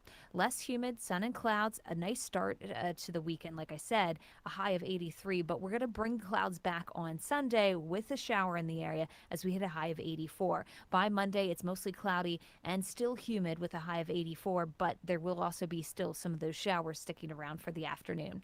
Right now, it's 78 in Newington, 76 in Vernon, and 78 in Hartford. This is meteorologist Melissa Constancer in the WTIC Weather Center. Summer's here, and so are new beverages at McDonald's, like the Sprite Berry Blast Crafted Soda, topped with foam, or the Refresher with add-ons like Popping Boba. Security is huge for us. That's Pete Sweeney, Director of Operations at United Tool and Die Company in West Hartford. We have requirements that we need to meet, and TAB provides us with the tools necessary to make sure that we're compliant. Pete's confident in his security because he has an ASP, Actual Service Provider, TAB Computer Systems. TAB provides our users with a monthly security awareness training where they receive an email for a certain particular topic, and those results are recorded and stored so we can show proof that we are taking part in this security awareness training. Pete switched to TAB because his previous MSP's inflated yearly contract was killing his budget. As an ASP, TAB provides Pete with a higher level of service at a lower cost with no monthly contract. I would 100% recommend TAB. Call TAB at 1-888-TAB-4-HELP, 1-888-TAB-4-HELP, or visit tabinc.com. Technologies advancing business. TAB Computer Systems. When was the last time you watched your home movies? Disasters strike unexpectedly. Every year, American families lose the one thing they'd run back into a burning building for, their family's memories. Hi, I'm Nick. And I'm Adam. We started Legacy Box to help save your family's most important recorded moments so you don't have to worry. Load Legacy Box with your old movies, film reels, and shoeboxes of photos. We work our digitizing magic, converting those memories right to the cloud so they're safe and accessible forever. It's fast, we always send your originals back, and it's done right here in the USA. Over 1 million families have trusted Legacy Box. Better Homes and Garden, Real Simple, and Inc. magazine are all talking about Legacy Box. New York Times columnist David Pogue says, have them digitized. I wish I'd done it sooner. Take action. Save your family's memories today with Legacy Box. Go to legacybox.com/value to get an incredible 50% off your Legacy Box. That's legacybox.com/value for 50% off while supplies last. legacybox.com/value. From politics to news to music to movies and anything above the sun and outer space and beyond, it's Reese on the radio. Damn, he's good. Only on News Talk 1080 WTIC. I saw this article the other day, and this flock camera thing is... I wish I could find a really sort of defining position on this. And I get the implications, right? So I get that people are concerned about the data, how it's being used, and you've heard all of the stories, like everything from being concerned about whether or not somebody will be able to track down a kidnapper or a criminal, all that other stuff. And then other people are concerned about whether or not illegals are going to be tracked. And then you got the story just recently I saw with this female officer who had used the flock cameras to follow her ex-boyfriends 133 times or something like that. I think the round number was. So when you hear like all those stories, it's impossible to have an opinion. I don't have one yet. And that's the reason why, because I'm like, I guess it's one of those things where you have to have something happen to you before you have to make a decision about it. It's kind of weird, but it just, for me, I don't like the surveillance state either. There was a TV show that I loved. I watched it all the time. It's called Person of Interest. And I didn't even realize that I was kind of being programmed to accept the idea that everything was under surveillance. But I did like the show. I thought that Jim Caviezel was great in the picture, in the show.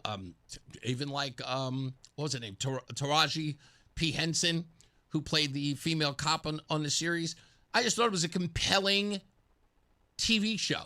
Not realizing that this was conditioning me to be okay with this supercomputer.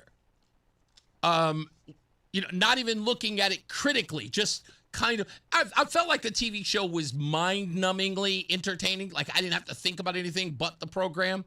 I wasn't sort of looking at the program and then finding something in my own life that was, oh, this is what we're dealing with, or finding parallels. It's the words I'm looking for.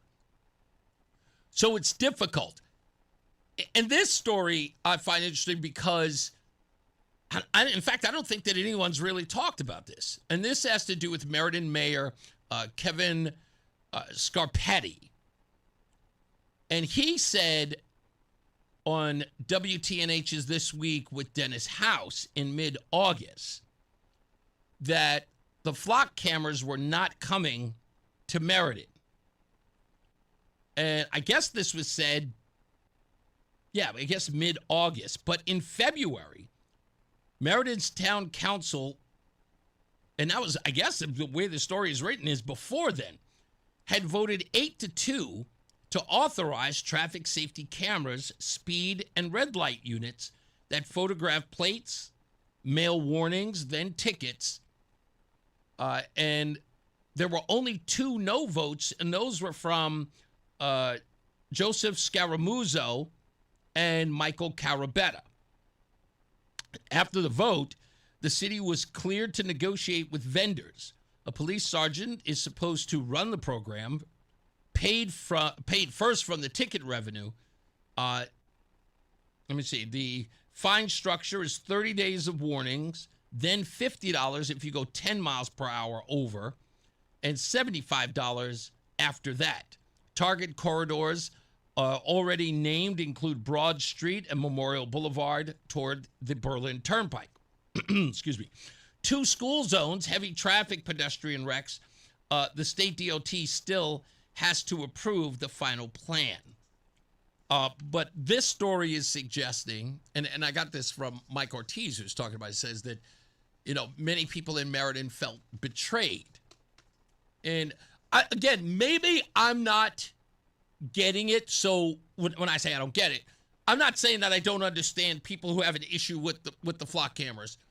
I'm not saying that I don't get those who want them. I get both. But I don't believe, and if I had an opinion on this, I do not believe that you should give up something for more security. So, and again, I always have to consider that this is going to be in human hands. Someone, not that I have to say, oh, you can't trust anybody. I'm not saying that. I'm just saying that we have to consider the fact that with that kind of power, someone is bound to take advantage of it. They just do. And let's go so far as to say this. Without suggesting that somebody's going to use this this technology in a nefarious way, let's just say, wouldn't it be better if we just didn't give anybody the opportunity to do that? Like, we don't hand them the tools to somewhere, because human nature is human nature. They could probably be even killed for years. Absolutely fine. And then, I don't know, wife breaks the heart, does something shady, becomes suspicious, or she acts in a suspicious way. You're a cop, desperate to find out something. You can't catch her, but you know you can. I'm just saying. Just the human condition is the human condition. It just is. You know, some people are compelled to. You know, just couldn't help themselves. It was like, oh, I couldn't get anything, and I didn't think it would be any harm. It was just one time. That kind of stuff. Just one time. That's usually the case. That woman who I read about, I don't even know what town that was in, but it was 133 times. And I know some women are going, just break up with the guy. Like, what? Just rid yourself of that relationship. And that's how you know that the person is I'm going to use the term bad egg. But this young lady, obviously a bad egg. She had an opportunity. She took it 133 times. It's a lot of times. I mean, if you do it once, you do it twice, and you get some information, or if you don't get any information, you're probably compelled to say, I'm going to keep doing it until I do. Or if you get a hit when you try it the first couple of times, and you get the power, or you feel the power starts rushing through your veins, oh, I can clock every bit of his movement. And she just goes ape. That could happen. How about the Hunger Games, Marathon Man, and that Gene Hackman movie? Definitively, yeah, exactly. You're talking about Enemy of the State with Will Smith. That's Tony Scott movie. One of my least favorite films, but you're 100% right. Also, another movie I saw, never once did I think about Big Brother's watching. I was completely caught up in the storyline, but you're 100% right. Right on point. So, again, like I said, my opinion on it is I don't really think I want to give that kind of power to anybody, just your average Joe. Because I think if you use it once, imagine you're in a training session and the person training you says, well, if you need to do this, you would do this, that. And the person sees that and the light goes off. It's like, oh, you can use it for that? And then he's sneaking around at 3 o'clock in the morning, looking over his shoulder, tapping those keys. I'm just saying. Let's go to Russell in Newington. How you doing, Russell? Jeepers, how'd you know it was me in Newington? Oh, it comes up on the screen, sir. All right. So about the flock cameras, okay. I'll go and I'll admit, I'm 62 years old now. Okay. Now, I'm sure that if I was in my teens and 20s and maybe early 30s, I'd be against them. But, now I'm 62. My response is, you want to follow me? Go right ahead. Because I'm not the same person I used to be. Right. So I'll be honest with you on that part. But the other thing is I do drive a little bit for a living. I go to anywhere from 10 to 20 stops a day. Okay. And I'm probably getting filmed 1,000 times by people's Ring cameras and all this stuff. So, I mean, it's one versus the other. Now, as for that cop that was, logging on over 100 times, I think you need to do a mental evaluation on that person because obviously they've got some issues. No, and I'm being very serious. No, I get what you're... I know. I'm sorry. It is a little tongue-in-cheek because you're right. To do it 133 times for an ex-boyfriend is excessive, which I think only lends itself to saying there has to be an evaluation of that person's mental state. That's because I can say I won't say by experience that I've done something similar where you're checking out where they live and stuff like that. But the other thing would be if we're going to have this, then let's make some real fines associated with it. First offense is not like $10. The first offense is like $250.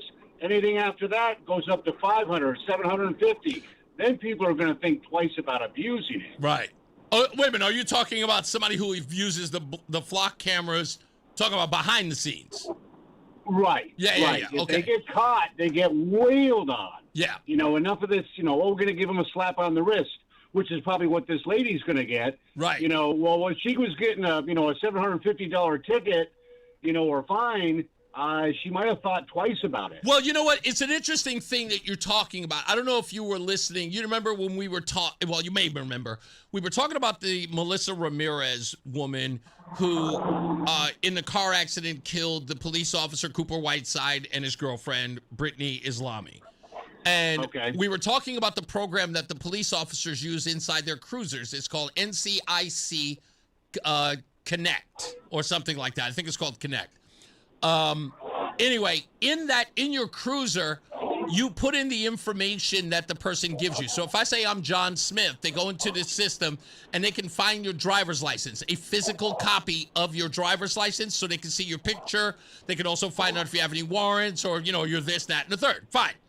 Now, you can't, as an officer, go into that system unprovoked or unsolicited looking for information on an individual. If you do, someone has a record of that and you will be called in, if not, called in and raked across the coals for doing that, because somebody's going to say, what were you looking for this for? Were you in the process of looking this person up because they had a warrant? Were you looking this person up because you pulled them over? There has to be a record of you looking up that information. I think what they should do is apply the flock cameras the same way they do with this system.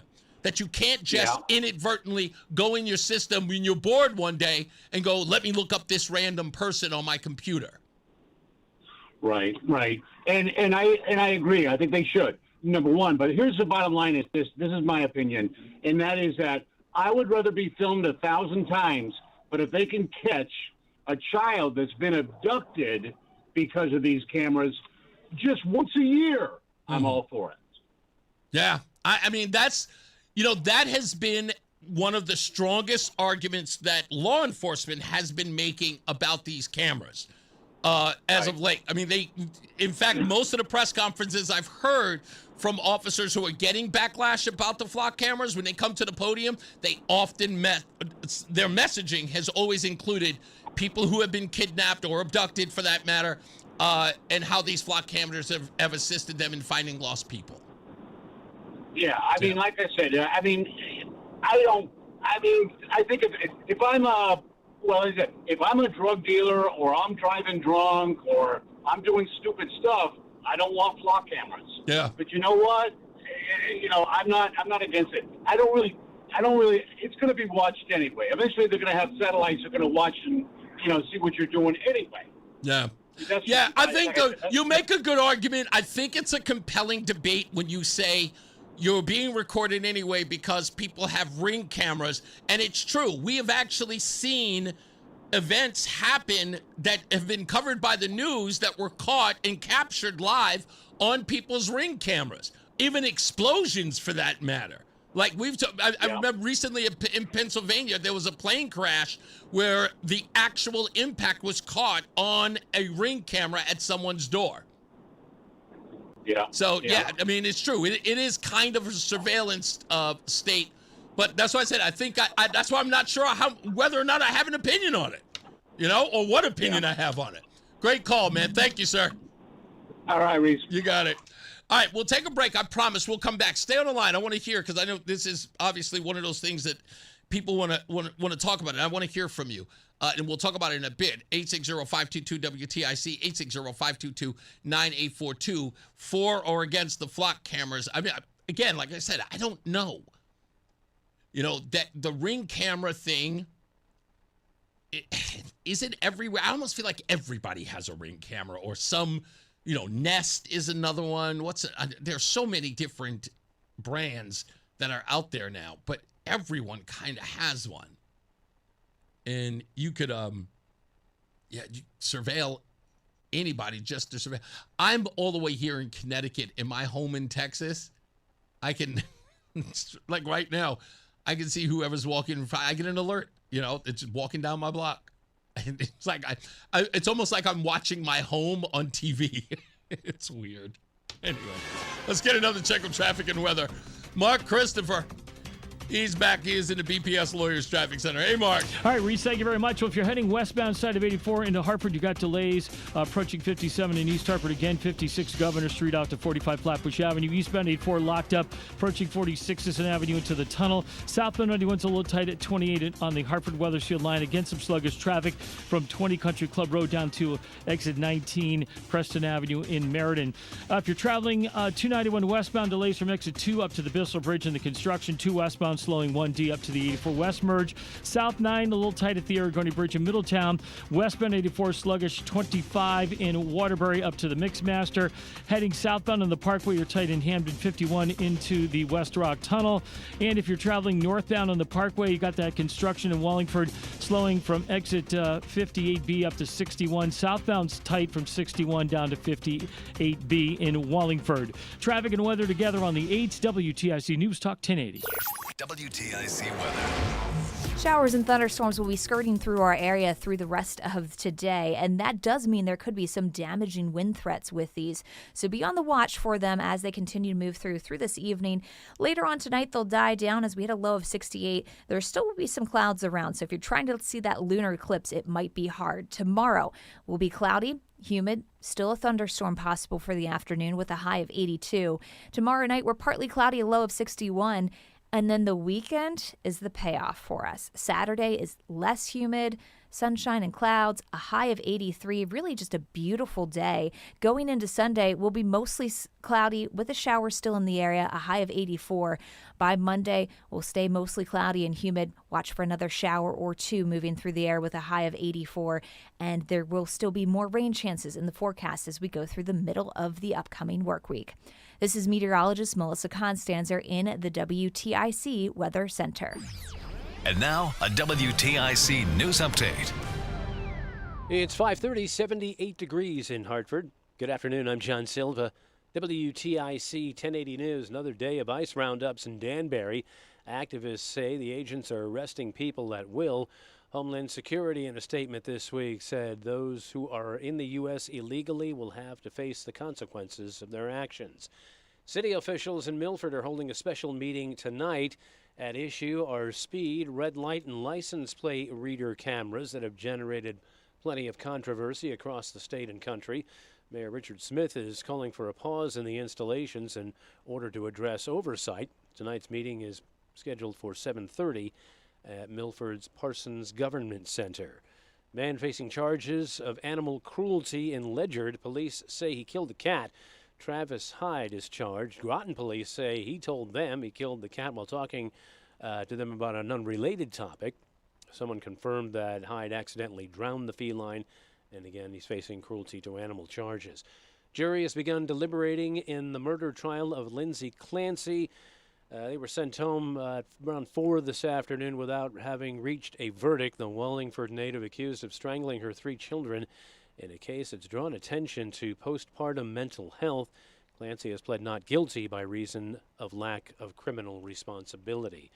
Rescue teams and military choppers have been searching for hundreds of missing people along the Nepal-China border. That's where a deadly torrent of water and mud several stories high swept through communities on Wednesday. A video of the disaster showed people running before floodwaters swallowed them up. At least 350 have been reported killed, more than 1,400 missing, including perhaps as many as 90 Americans. President Trump says he's renaming Lake Ontario to Lake America in the U.S. as he escalates the trade war with Canada. The president signing that executive order in the Oval Office today, updating the lake's name for the U.S. Geographic Naming Service. Trump cannot force Canada to follow suit. Trump's been floating the idea since the U.S. announced it was imposing 50% tariffs on $20 billion worth of Canadian goods after talks last weekend between the two countries broke down.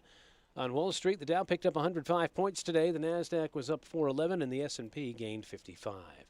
I'm John Silva, WTIC 1080 News. Life unfolds in ways you can never quite expect. A divorce, a death in the family, a personal injury. Each time you are left searching for someone new to trust. But what if you had a full-service law firm that knows you and a firm that can represent all your legal needs? With BPS Lawyers, you get more than a lawyer. You get a full-service law firm. Visit bpslawyers.com. BPS Lawyers, your lawyers for life. Proud full-service law partner of Yukon Athletics. Nick Payne-Dearis is responsible for the content of this ad. Hi, this is Eric Hogarth, Certified Financial Planner from Money Wisdom. There are over 500 ways you can take Social Security. It's a little complicated. So how confident are you that you'll get the most out of your benefits? Explore your filing options by texting Security to 800-705-1232 to get your free Social Security Simplified Guide. That's Security to 800-705-1232. Johnson Brunetti is a marketing name for the businesses of JB Capital and JN Financial. Investment advisory services offered through JB Capital, LLC. Insurance products offered through JN Financial, LLC. Paid for by government. Have you heard? The United States Mint has released a first-ever dual-date 1776 to 2026 American Eagle silver dollar in collector quality. Minted in 99.9% pure silver with a one-year-only Liberty Bell 250th special privy to celebrate America's 250th anniversary. Coin experts are calling this an amazing limited-time opportunity for anyone that knows the enduring popularity of the Silver Eagle. These limited edition collector quality Silver Eagles are brand new, bright and shiny legal tender coins minted at the iconic West Point Mint. Call now and you are guaranteed a new 99.9% pure silver dual-dated one-year-only issue Silver Eagle. The first time in history this has happened. But with limited quantities, you must call now to order. To learn more, call 1-800-888-7618.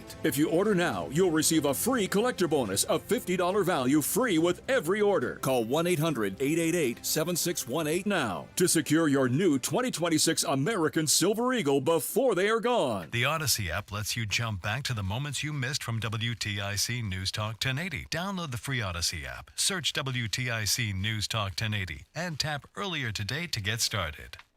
Okay, we are back. I'm sorry. Reese on the radio. Show is almost over, but we will take your phone calls. We're talking about flock cameras and your opinions of them. Don't forget, go to reeseontheradio.com. That's REESE on the radio.com. Lovers, haters, conversationalists, and nutmeggers and scallywags, all of you.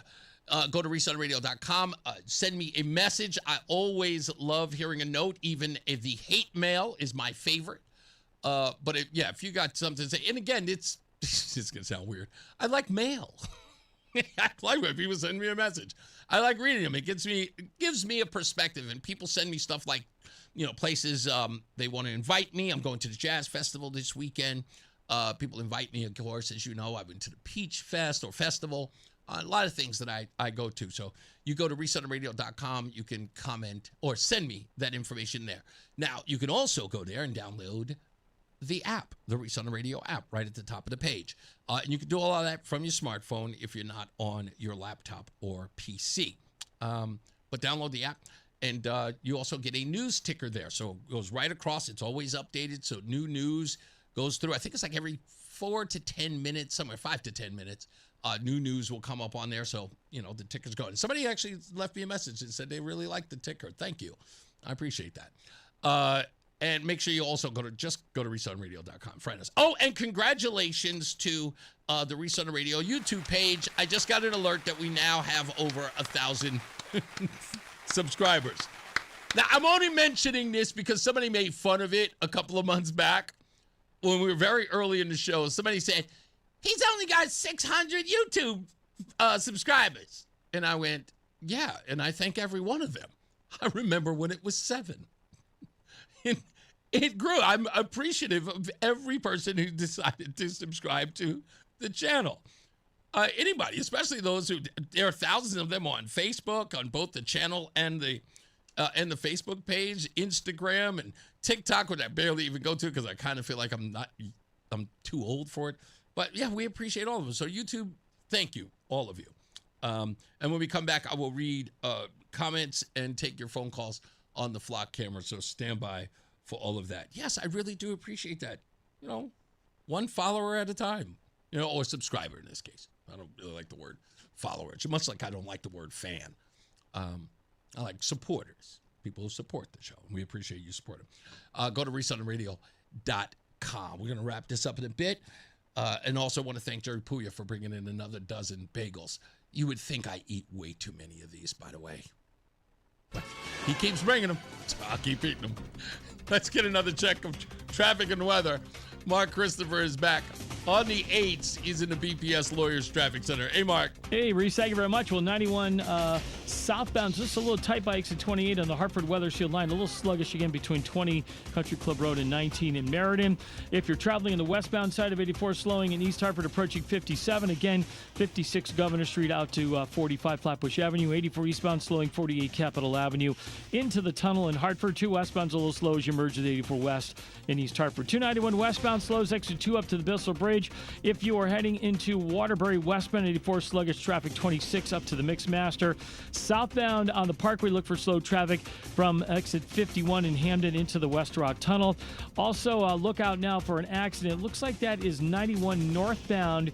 And it looks like it's in, let's see, that would be North Haven at that point, up by exit, let me see here, up by exit 13. So that would be Wallingford. Looks like an accident just prior to 13 in Wallingford has you slowed there. If you are traveling right now northbound on the Parkway, look for delays from 58 up to 58B to 61. Southbound Parkway, slow traffic 61 down to 58B because of some road work going on in Wallingford. Traffic and weather together on the 8th, WTIC News Talk 1080. WTIC weather. Taking a look outside, we still have the threat for some showers, maybe some thunderstorms to work their way through the area. Much has developed. Most of it has stayed to our south, which is for the better because it has led to a lot of flooding farther south. As we go through the rest of tonight, other than maybe a stray shower or thunderstorm, it stays pretty cloudy as we hit a low of 68. Tomorrow will be cloudy and humid. Still a thunderstorm across the area as we hit a high of 82 degrees. Then getting into Saturday, start to find that humidity drops off, at least for a day, so we will be less humid with sun and clouds, a high of 83, but the moisture comes back on Sunday. We're mostly cloudy, a shower in the area, the high is 84, and by Monday we will still be mostly cloudy and humid with a shower or two as we go through the afternoon. Right now it's 77 in Avon, and it's 76 in Manchester, and 78 in Hartford. This is meteorologist Melissa Constanzer in the WTIC Weather Center.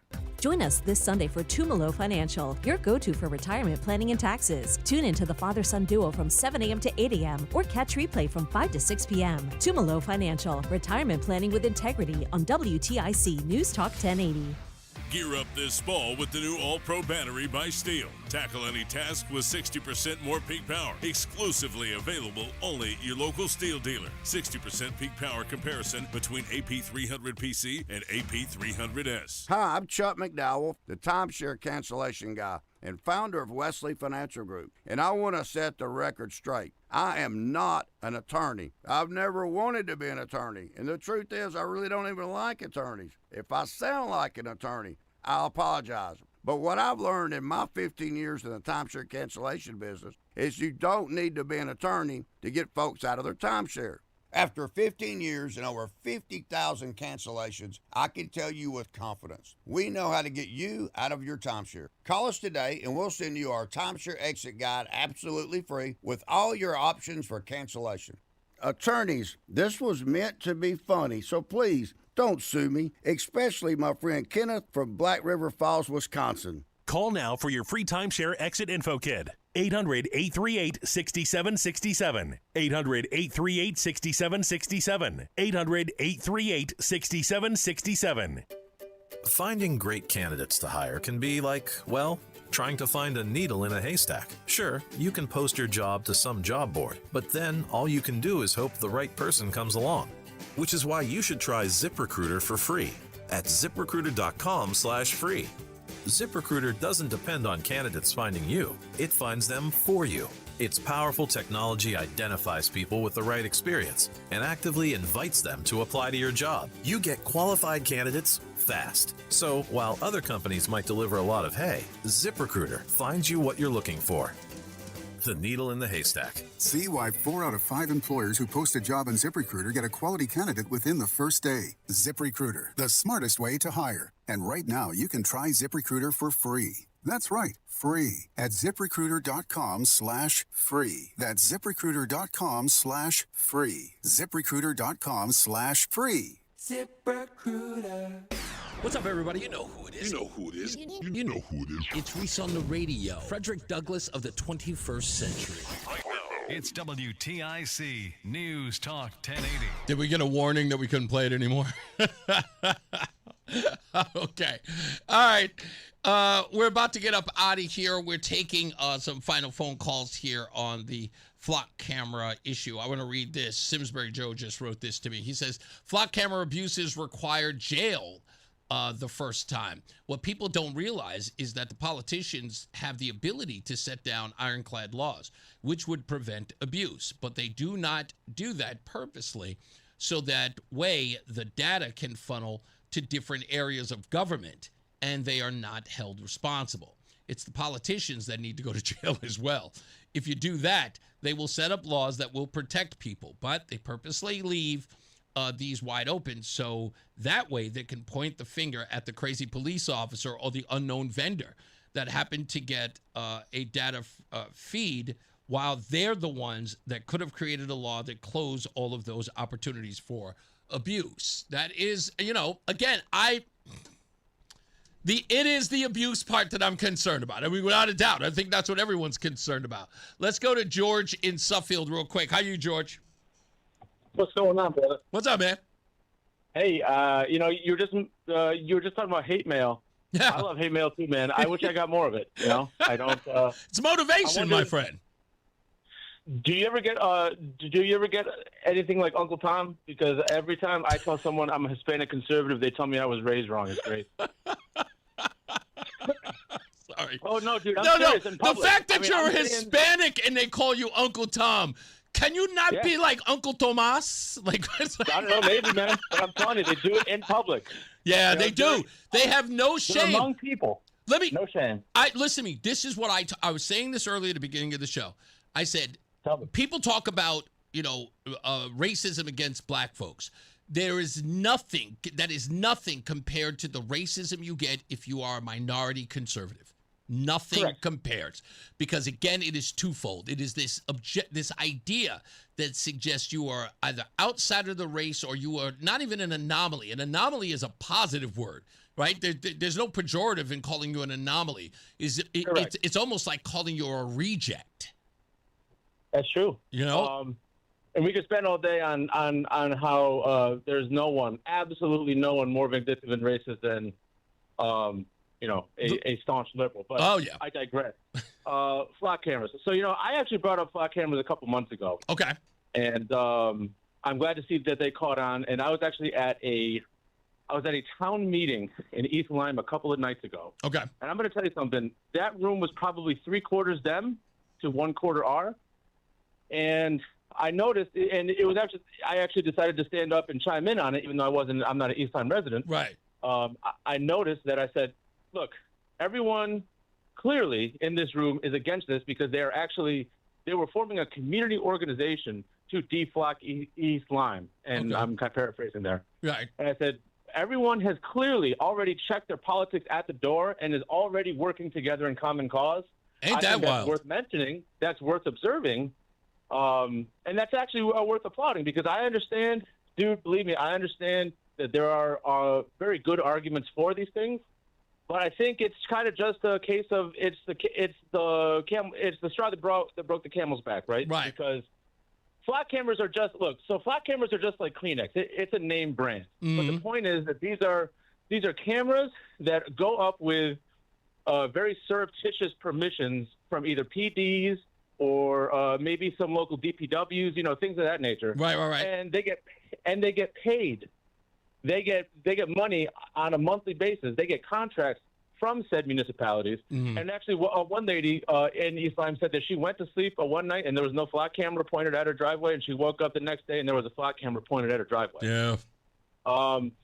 Now, I don't know. I think it's just really, I think it's more of a symptom, dude. I think it's more of a symptom that people are just sick and tired of being, of the constant surveillance state, I guess. Can I tell you, I was just thinking about this. After the last conversation that I had where we just talked about this, and I said, I really don't have an opinion. You just actually sort of injected something into my head that I think is very evident in all of this, and I think you'll agree, especially the example you just gave about that woman in East Lyme. The guy says, I'm already being followed or I'm already being videotaped when I'm driving by people's houses with a Ring camera. I think the reason why we're comfortable with someone's Ring camera is that we know that neighbor with a Ring camera is protecting their own property, not everyone's. That's a good point, actually. You know what I mean? They're surveilling their own, not everyone's. Right? Because unless the nosy neighbor wants to see, the husband or the wife across the way, seeing whether or not she's, fooling around or things like that. But nonetheless, you can definitely surefire bet that the person with a Ring camera is only looking at that camera to protect their own property as opposed to surveilling the rest of the community. Hopefully. And I've also heard the argument that the phones are already doing that, which to a certain extent they are. They're tracking you. They're listening to you. Of course. I'm talking into one right now, and let me just say for the record, I trust my government, and so should you. But that's beside the point. Look, but you know what, though? You pay to have a phone. You choose to have a phone. You interact with the phone. You're making choices. Yeah, right? That's right. No one's – if these things are going up, if these things are being funded and agreed to, buried in contracts, not seeing the light of – if the language isn't seeing the light of day, if they're being actually literally physically installed and erected under the cover of night, there's just a symbolism there that everyone has to recognize. Yeah. There's a symbolism there, and you have to ask why. Yeah. And, look, I've been told ad nauseum to not take stances on stuff that's controversial, but I have to in this case, and I think it's a net. I think they're a net negative, man. No. I think listen, this is one of those things where I think you have an investment in this conversation as much as anyone else, because whether they like it or not, and saying you shouldn't involve yourself in it, you're part of the surveillance state. You know what I mean? Whether you like it or not, you're being surveilled. Yep. So you have every just like you have a say in how you are policed. You have a stake in it. It's like, I don't get tickets. I don't get I don't commit crimes. Yes, but the police are still a part of the fabric of how you live, because their job is to also keep you safe. And they're human, dude. And look, I'll make one last point. I happen to know, and I ain't no rat, so I'm not dropping names, but I just happen to personally know a couple of PIs, and the PIs were able to actually purchase this data for their own caseload. There you go. That's all you need to know. All I'm going to say is, now, granted, they have to have some credentials. They have to have some sort of avenue or vehicle, I'm sure, some sort of tie to local PDs. Yeah. But the point is this. If at the end of the day, when you boil it down, is the data for sale? Yes, it is. Yeah. And I'll tell you something else. Without a doubt. Not. There's no such thing as secure data. They That's say correct. that it's going to be erased after 21 days and it's only in Connecticut. It's impossible to prove it because it's data. Exactly right. Good point. Thank you, boss. All right, brother. You got it. Yeah, data is the new currency, man. Information is the currency. It is. People make money off of it. Jim's in Waterbury. How are you, sir? Yeah, good. I don't like the idea of this surveillance. Like right now, it's the towns, but then it could jump to state surveillance or even national surveillance, like in China, where they watch everybody, every citizen. I don't like the idea of it at all. Yeah. You would think that this state would be concerned about the amount of surveillance that one would have access to, especially a state that is concerned about federal government overreach and whether or not data from these companies would ever be sold to the federal government. Right. You Just know? like they communist China. Mm-hmm.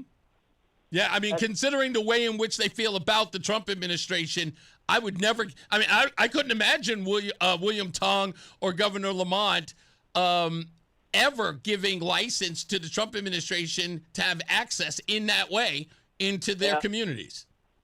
Yeah. Yeah, that's the only thing I don't like. I mean, I understand about protecting children and, innocent people, but that's the only aspect I don't like. Yeah, I hear you. Maybe you have to do like Roseanne does, just low jack the boy. We put him on that Life 360 thing, and she's not letting him off. Yeah, we don't want to turn into a surveillance state. Yeah, exactly. And again, the more we become comfortable with the idea, then it just becomes a fact of, like, we all of a sudden out of nowhere we turn around and we just go, oh, this is just the way things are. This becomes the status quo. Yeah. Yeah. Thank you, Jim. Have a great one, sir. Let me get, you know what? Why not? White Mike is back. How you doing, sir? Hey, man. Well, I'm telling you, I'm on my second double brandy old fashioned, so you're going to get White Mike in rare form today. Oh, please. No, not today. What are you talking about today? I'm drinking Paul Masson VSOP brandy, sir, like a proper black gentleman. This whole thing with Flock, the caller before, Tio Tomas. Yes. Pulled that whole, like, oh, if it saves one child nonsense. That's not all he believes. That's not all he believes. He says that he believes there's a surveillance. He said yes, but he believes there's a surveillance state element to this as well that he has no issue. He has an issue with. He said, I'm okay with being surveilled if it saves one kid. Well, that's the same crap these gun control people say with, also I'm okay with the government going door to door taking your gun if it saves one kid. Well, I'm not. Mm-hmm. I don't live my life worried about one child versus my rights as a free American. I don't want to be surveilled by the government wherever I go. Ring cameras are not the same thing. That's what I said. The federal government or the state wants access to that. They have to subpoena it. That's right. They don't have access to it. I don't want to have to worry that I'm being tracked wherever I go. And I tell you, I live in a free place. We've had a flock camera show up in front of a new Lowe's hardware store 3 times and been cut down 3 freaking times. Florida's there's a lot of vigilante justice in that state. You mean to tell me an average citizen came in and just cut the flock camera down? Well, dude, I'm telling you, you can buy a cordless angle grinder at Lowe's next to that camera for about $30. People cutting them down. They can't arrest everybody who cuts them down. Right. If you leave in Minecraft, if you park your car far away and you leave your cell phone in your car, you put a mask on and a hoodie, you walk up and cut it down at 2 a.m, you're never going to get caught in Minecraft. Cut them down, theoretically. Be Americans. So do not let the state control you. Cut these things down. You can't arrest everybody. Listen to me. Hear me out. It's important that I get this out. Why is it, in your view, that it is so important to these folks? It cannot be just for kidnapped kids. Do you believe that's all a ruse? Well, since I've seen multiple stories about them being put up outside gun ranges, including a gun range 6 miles from me, I think these buttholes are up to something, and I think it's time to start cutting them down in Minecraft. Be Americans. Do not let these people control you. And in closing, go Indiana Fever tomorrow night. The Fever play in prime time on Amazon Prime. Go Caitlin Clark. Stephanie White's the god-dang devil. Caitlin Clark is the best white basketball player since Larry Bird, and I'm out. Goodbye. I have to leave it there. He's a mess.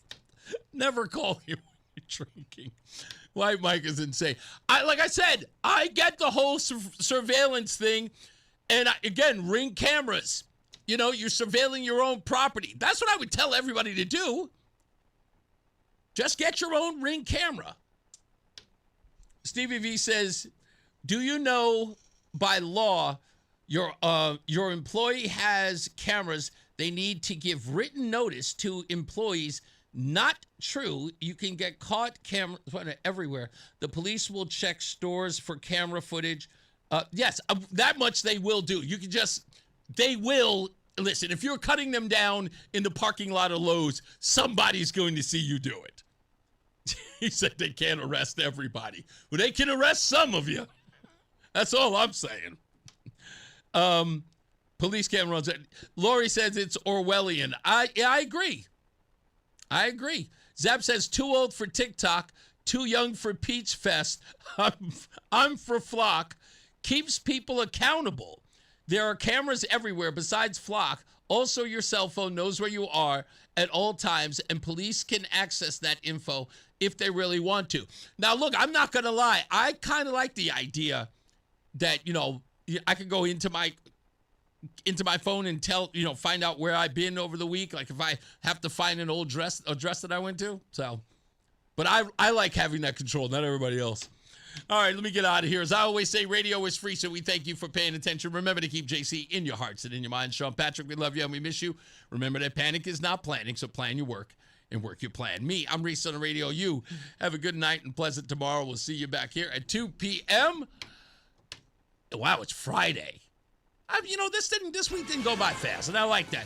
Mark Christopher, he's going to get you home on this Thirsty Thursday. He is in the BPS Lawyers Traffic Center. Good night, sir. Good night, Reese. This traffic report being brought to you by the Department of Mental Health and Addiction Services. Westbound 84 East Hartford slowing, approaching the Bulkley Bridge out to 47 Sigourney. If you are traveling on 291 West...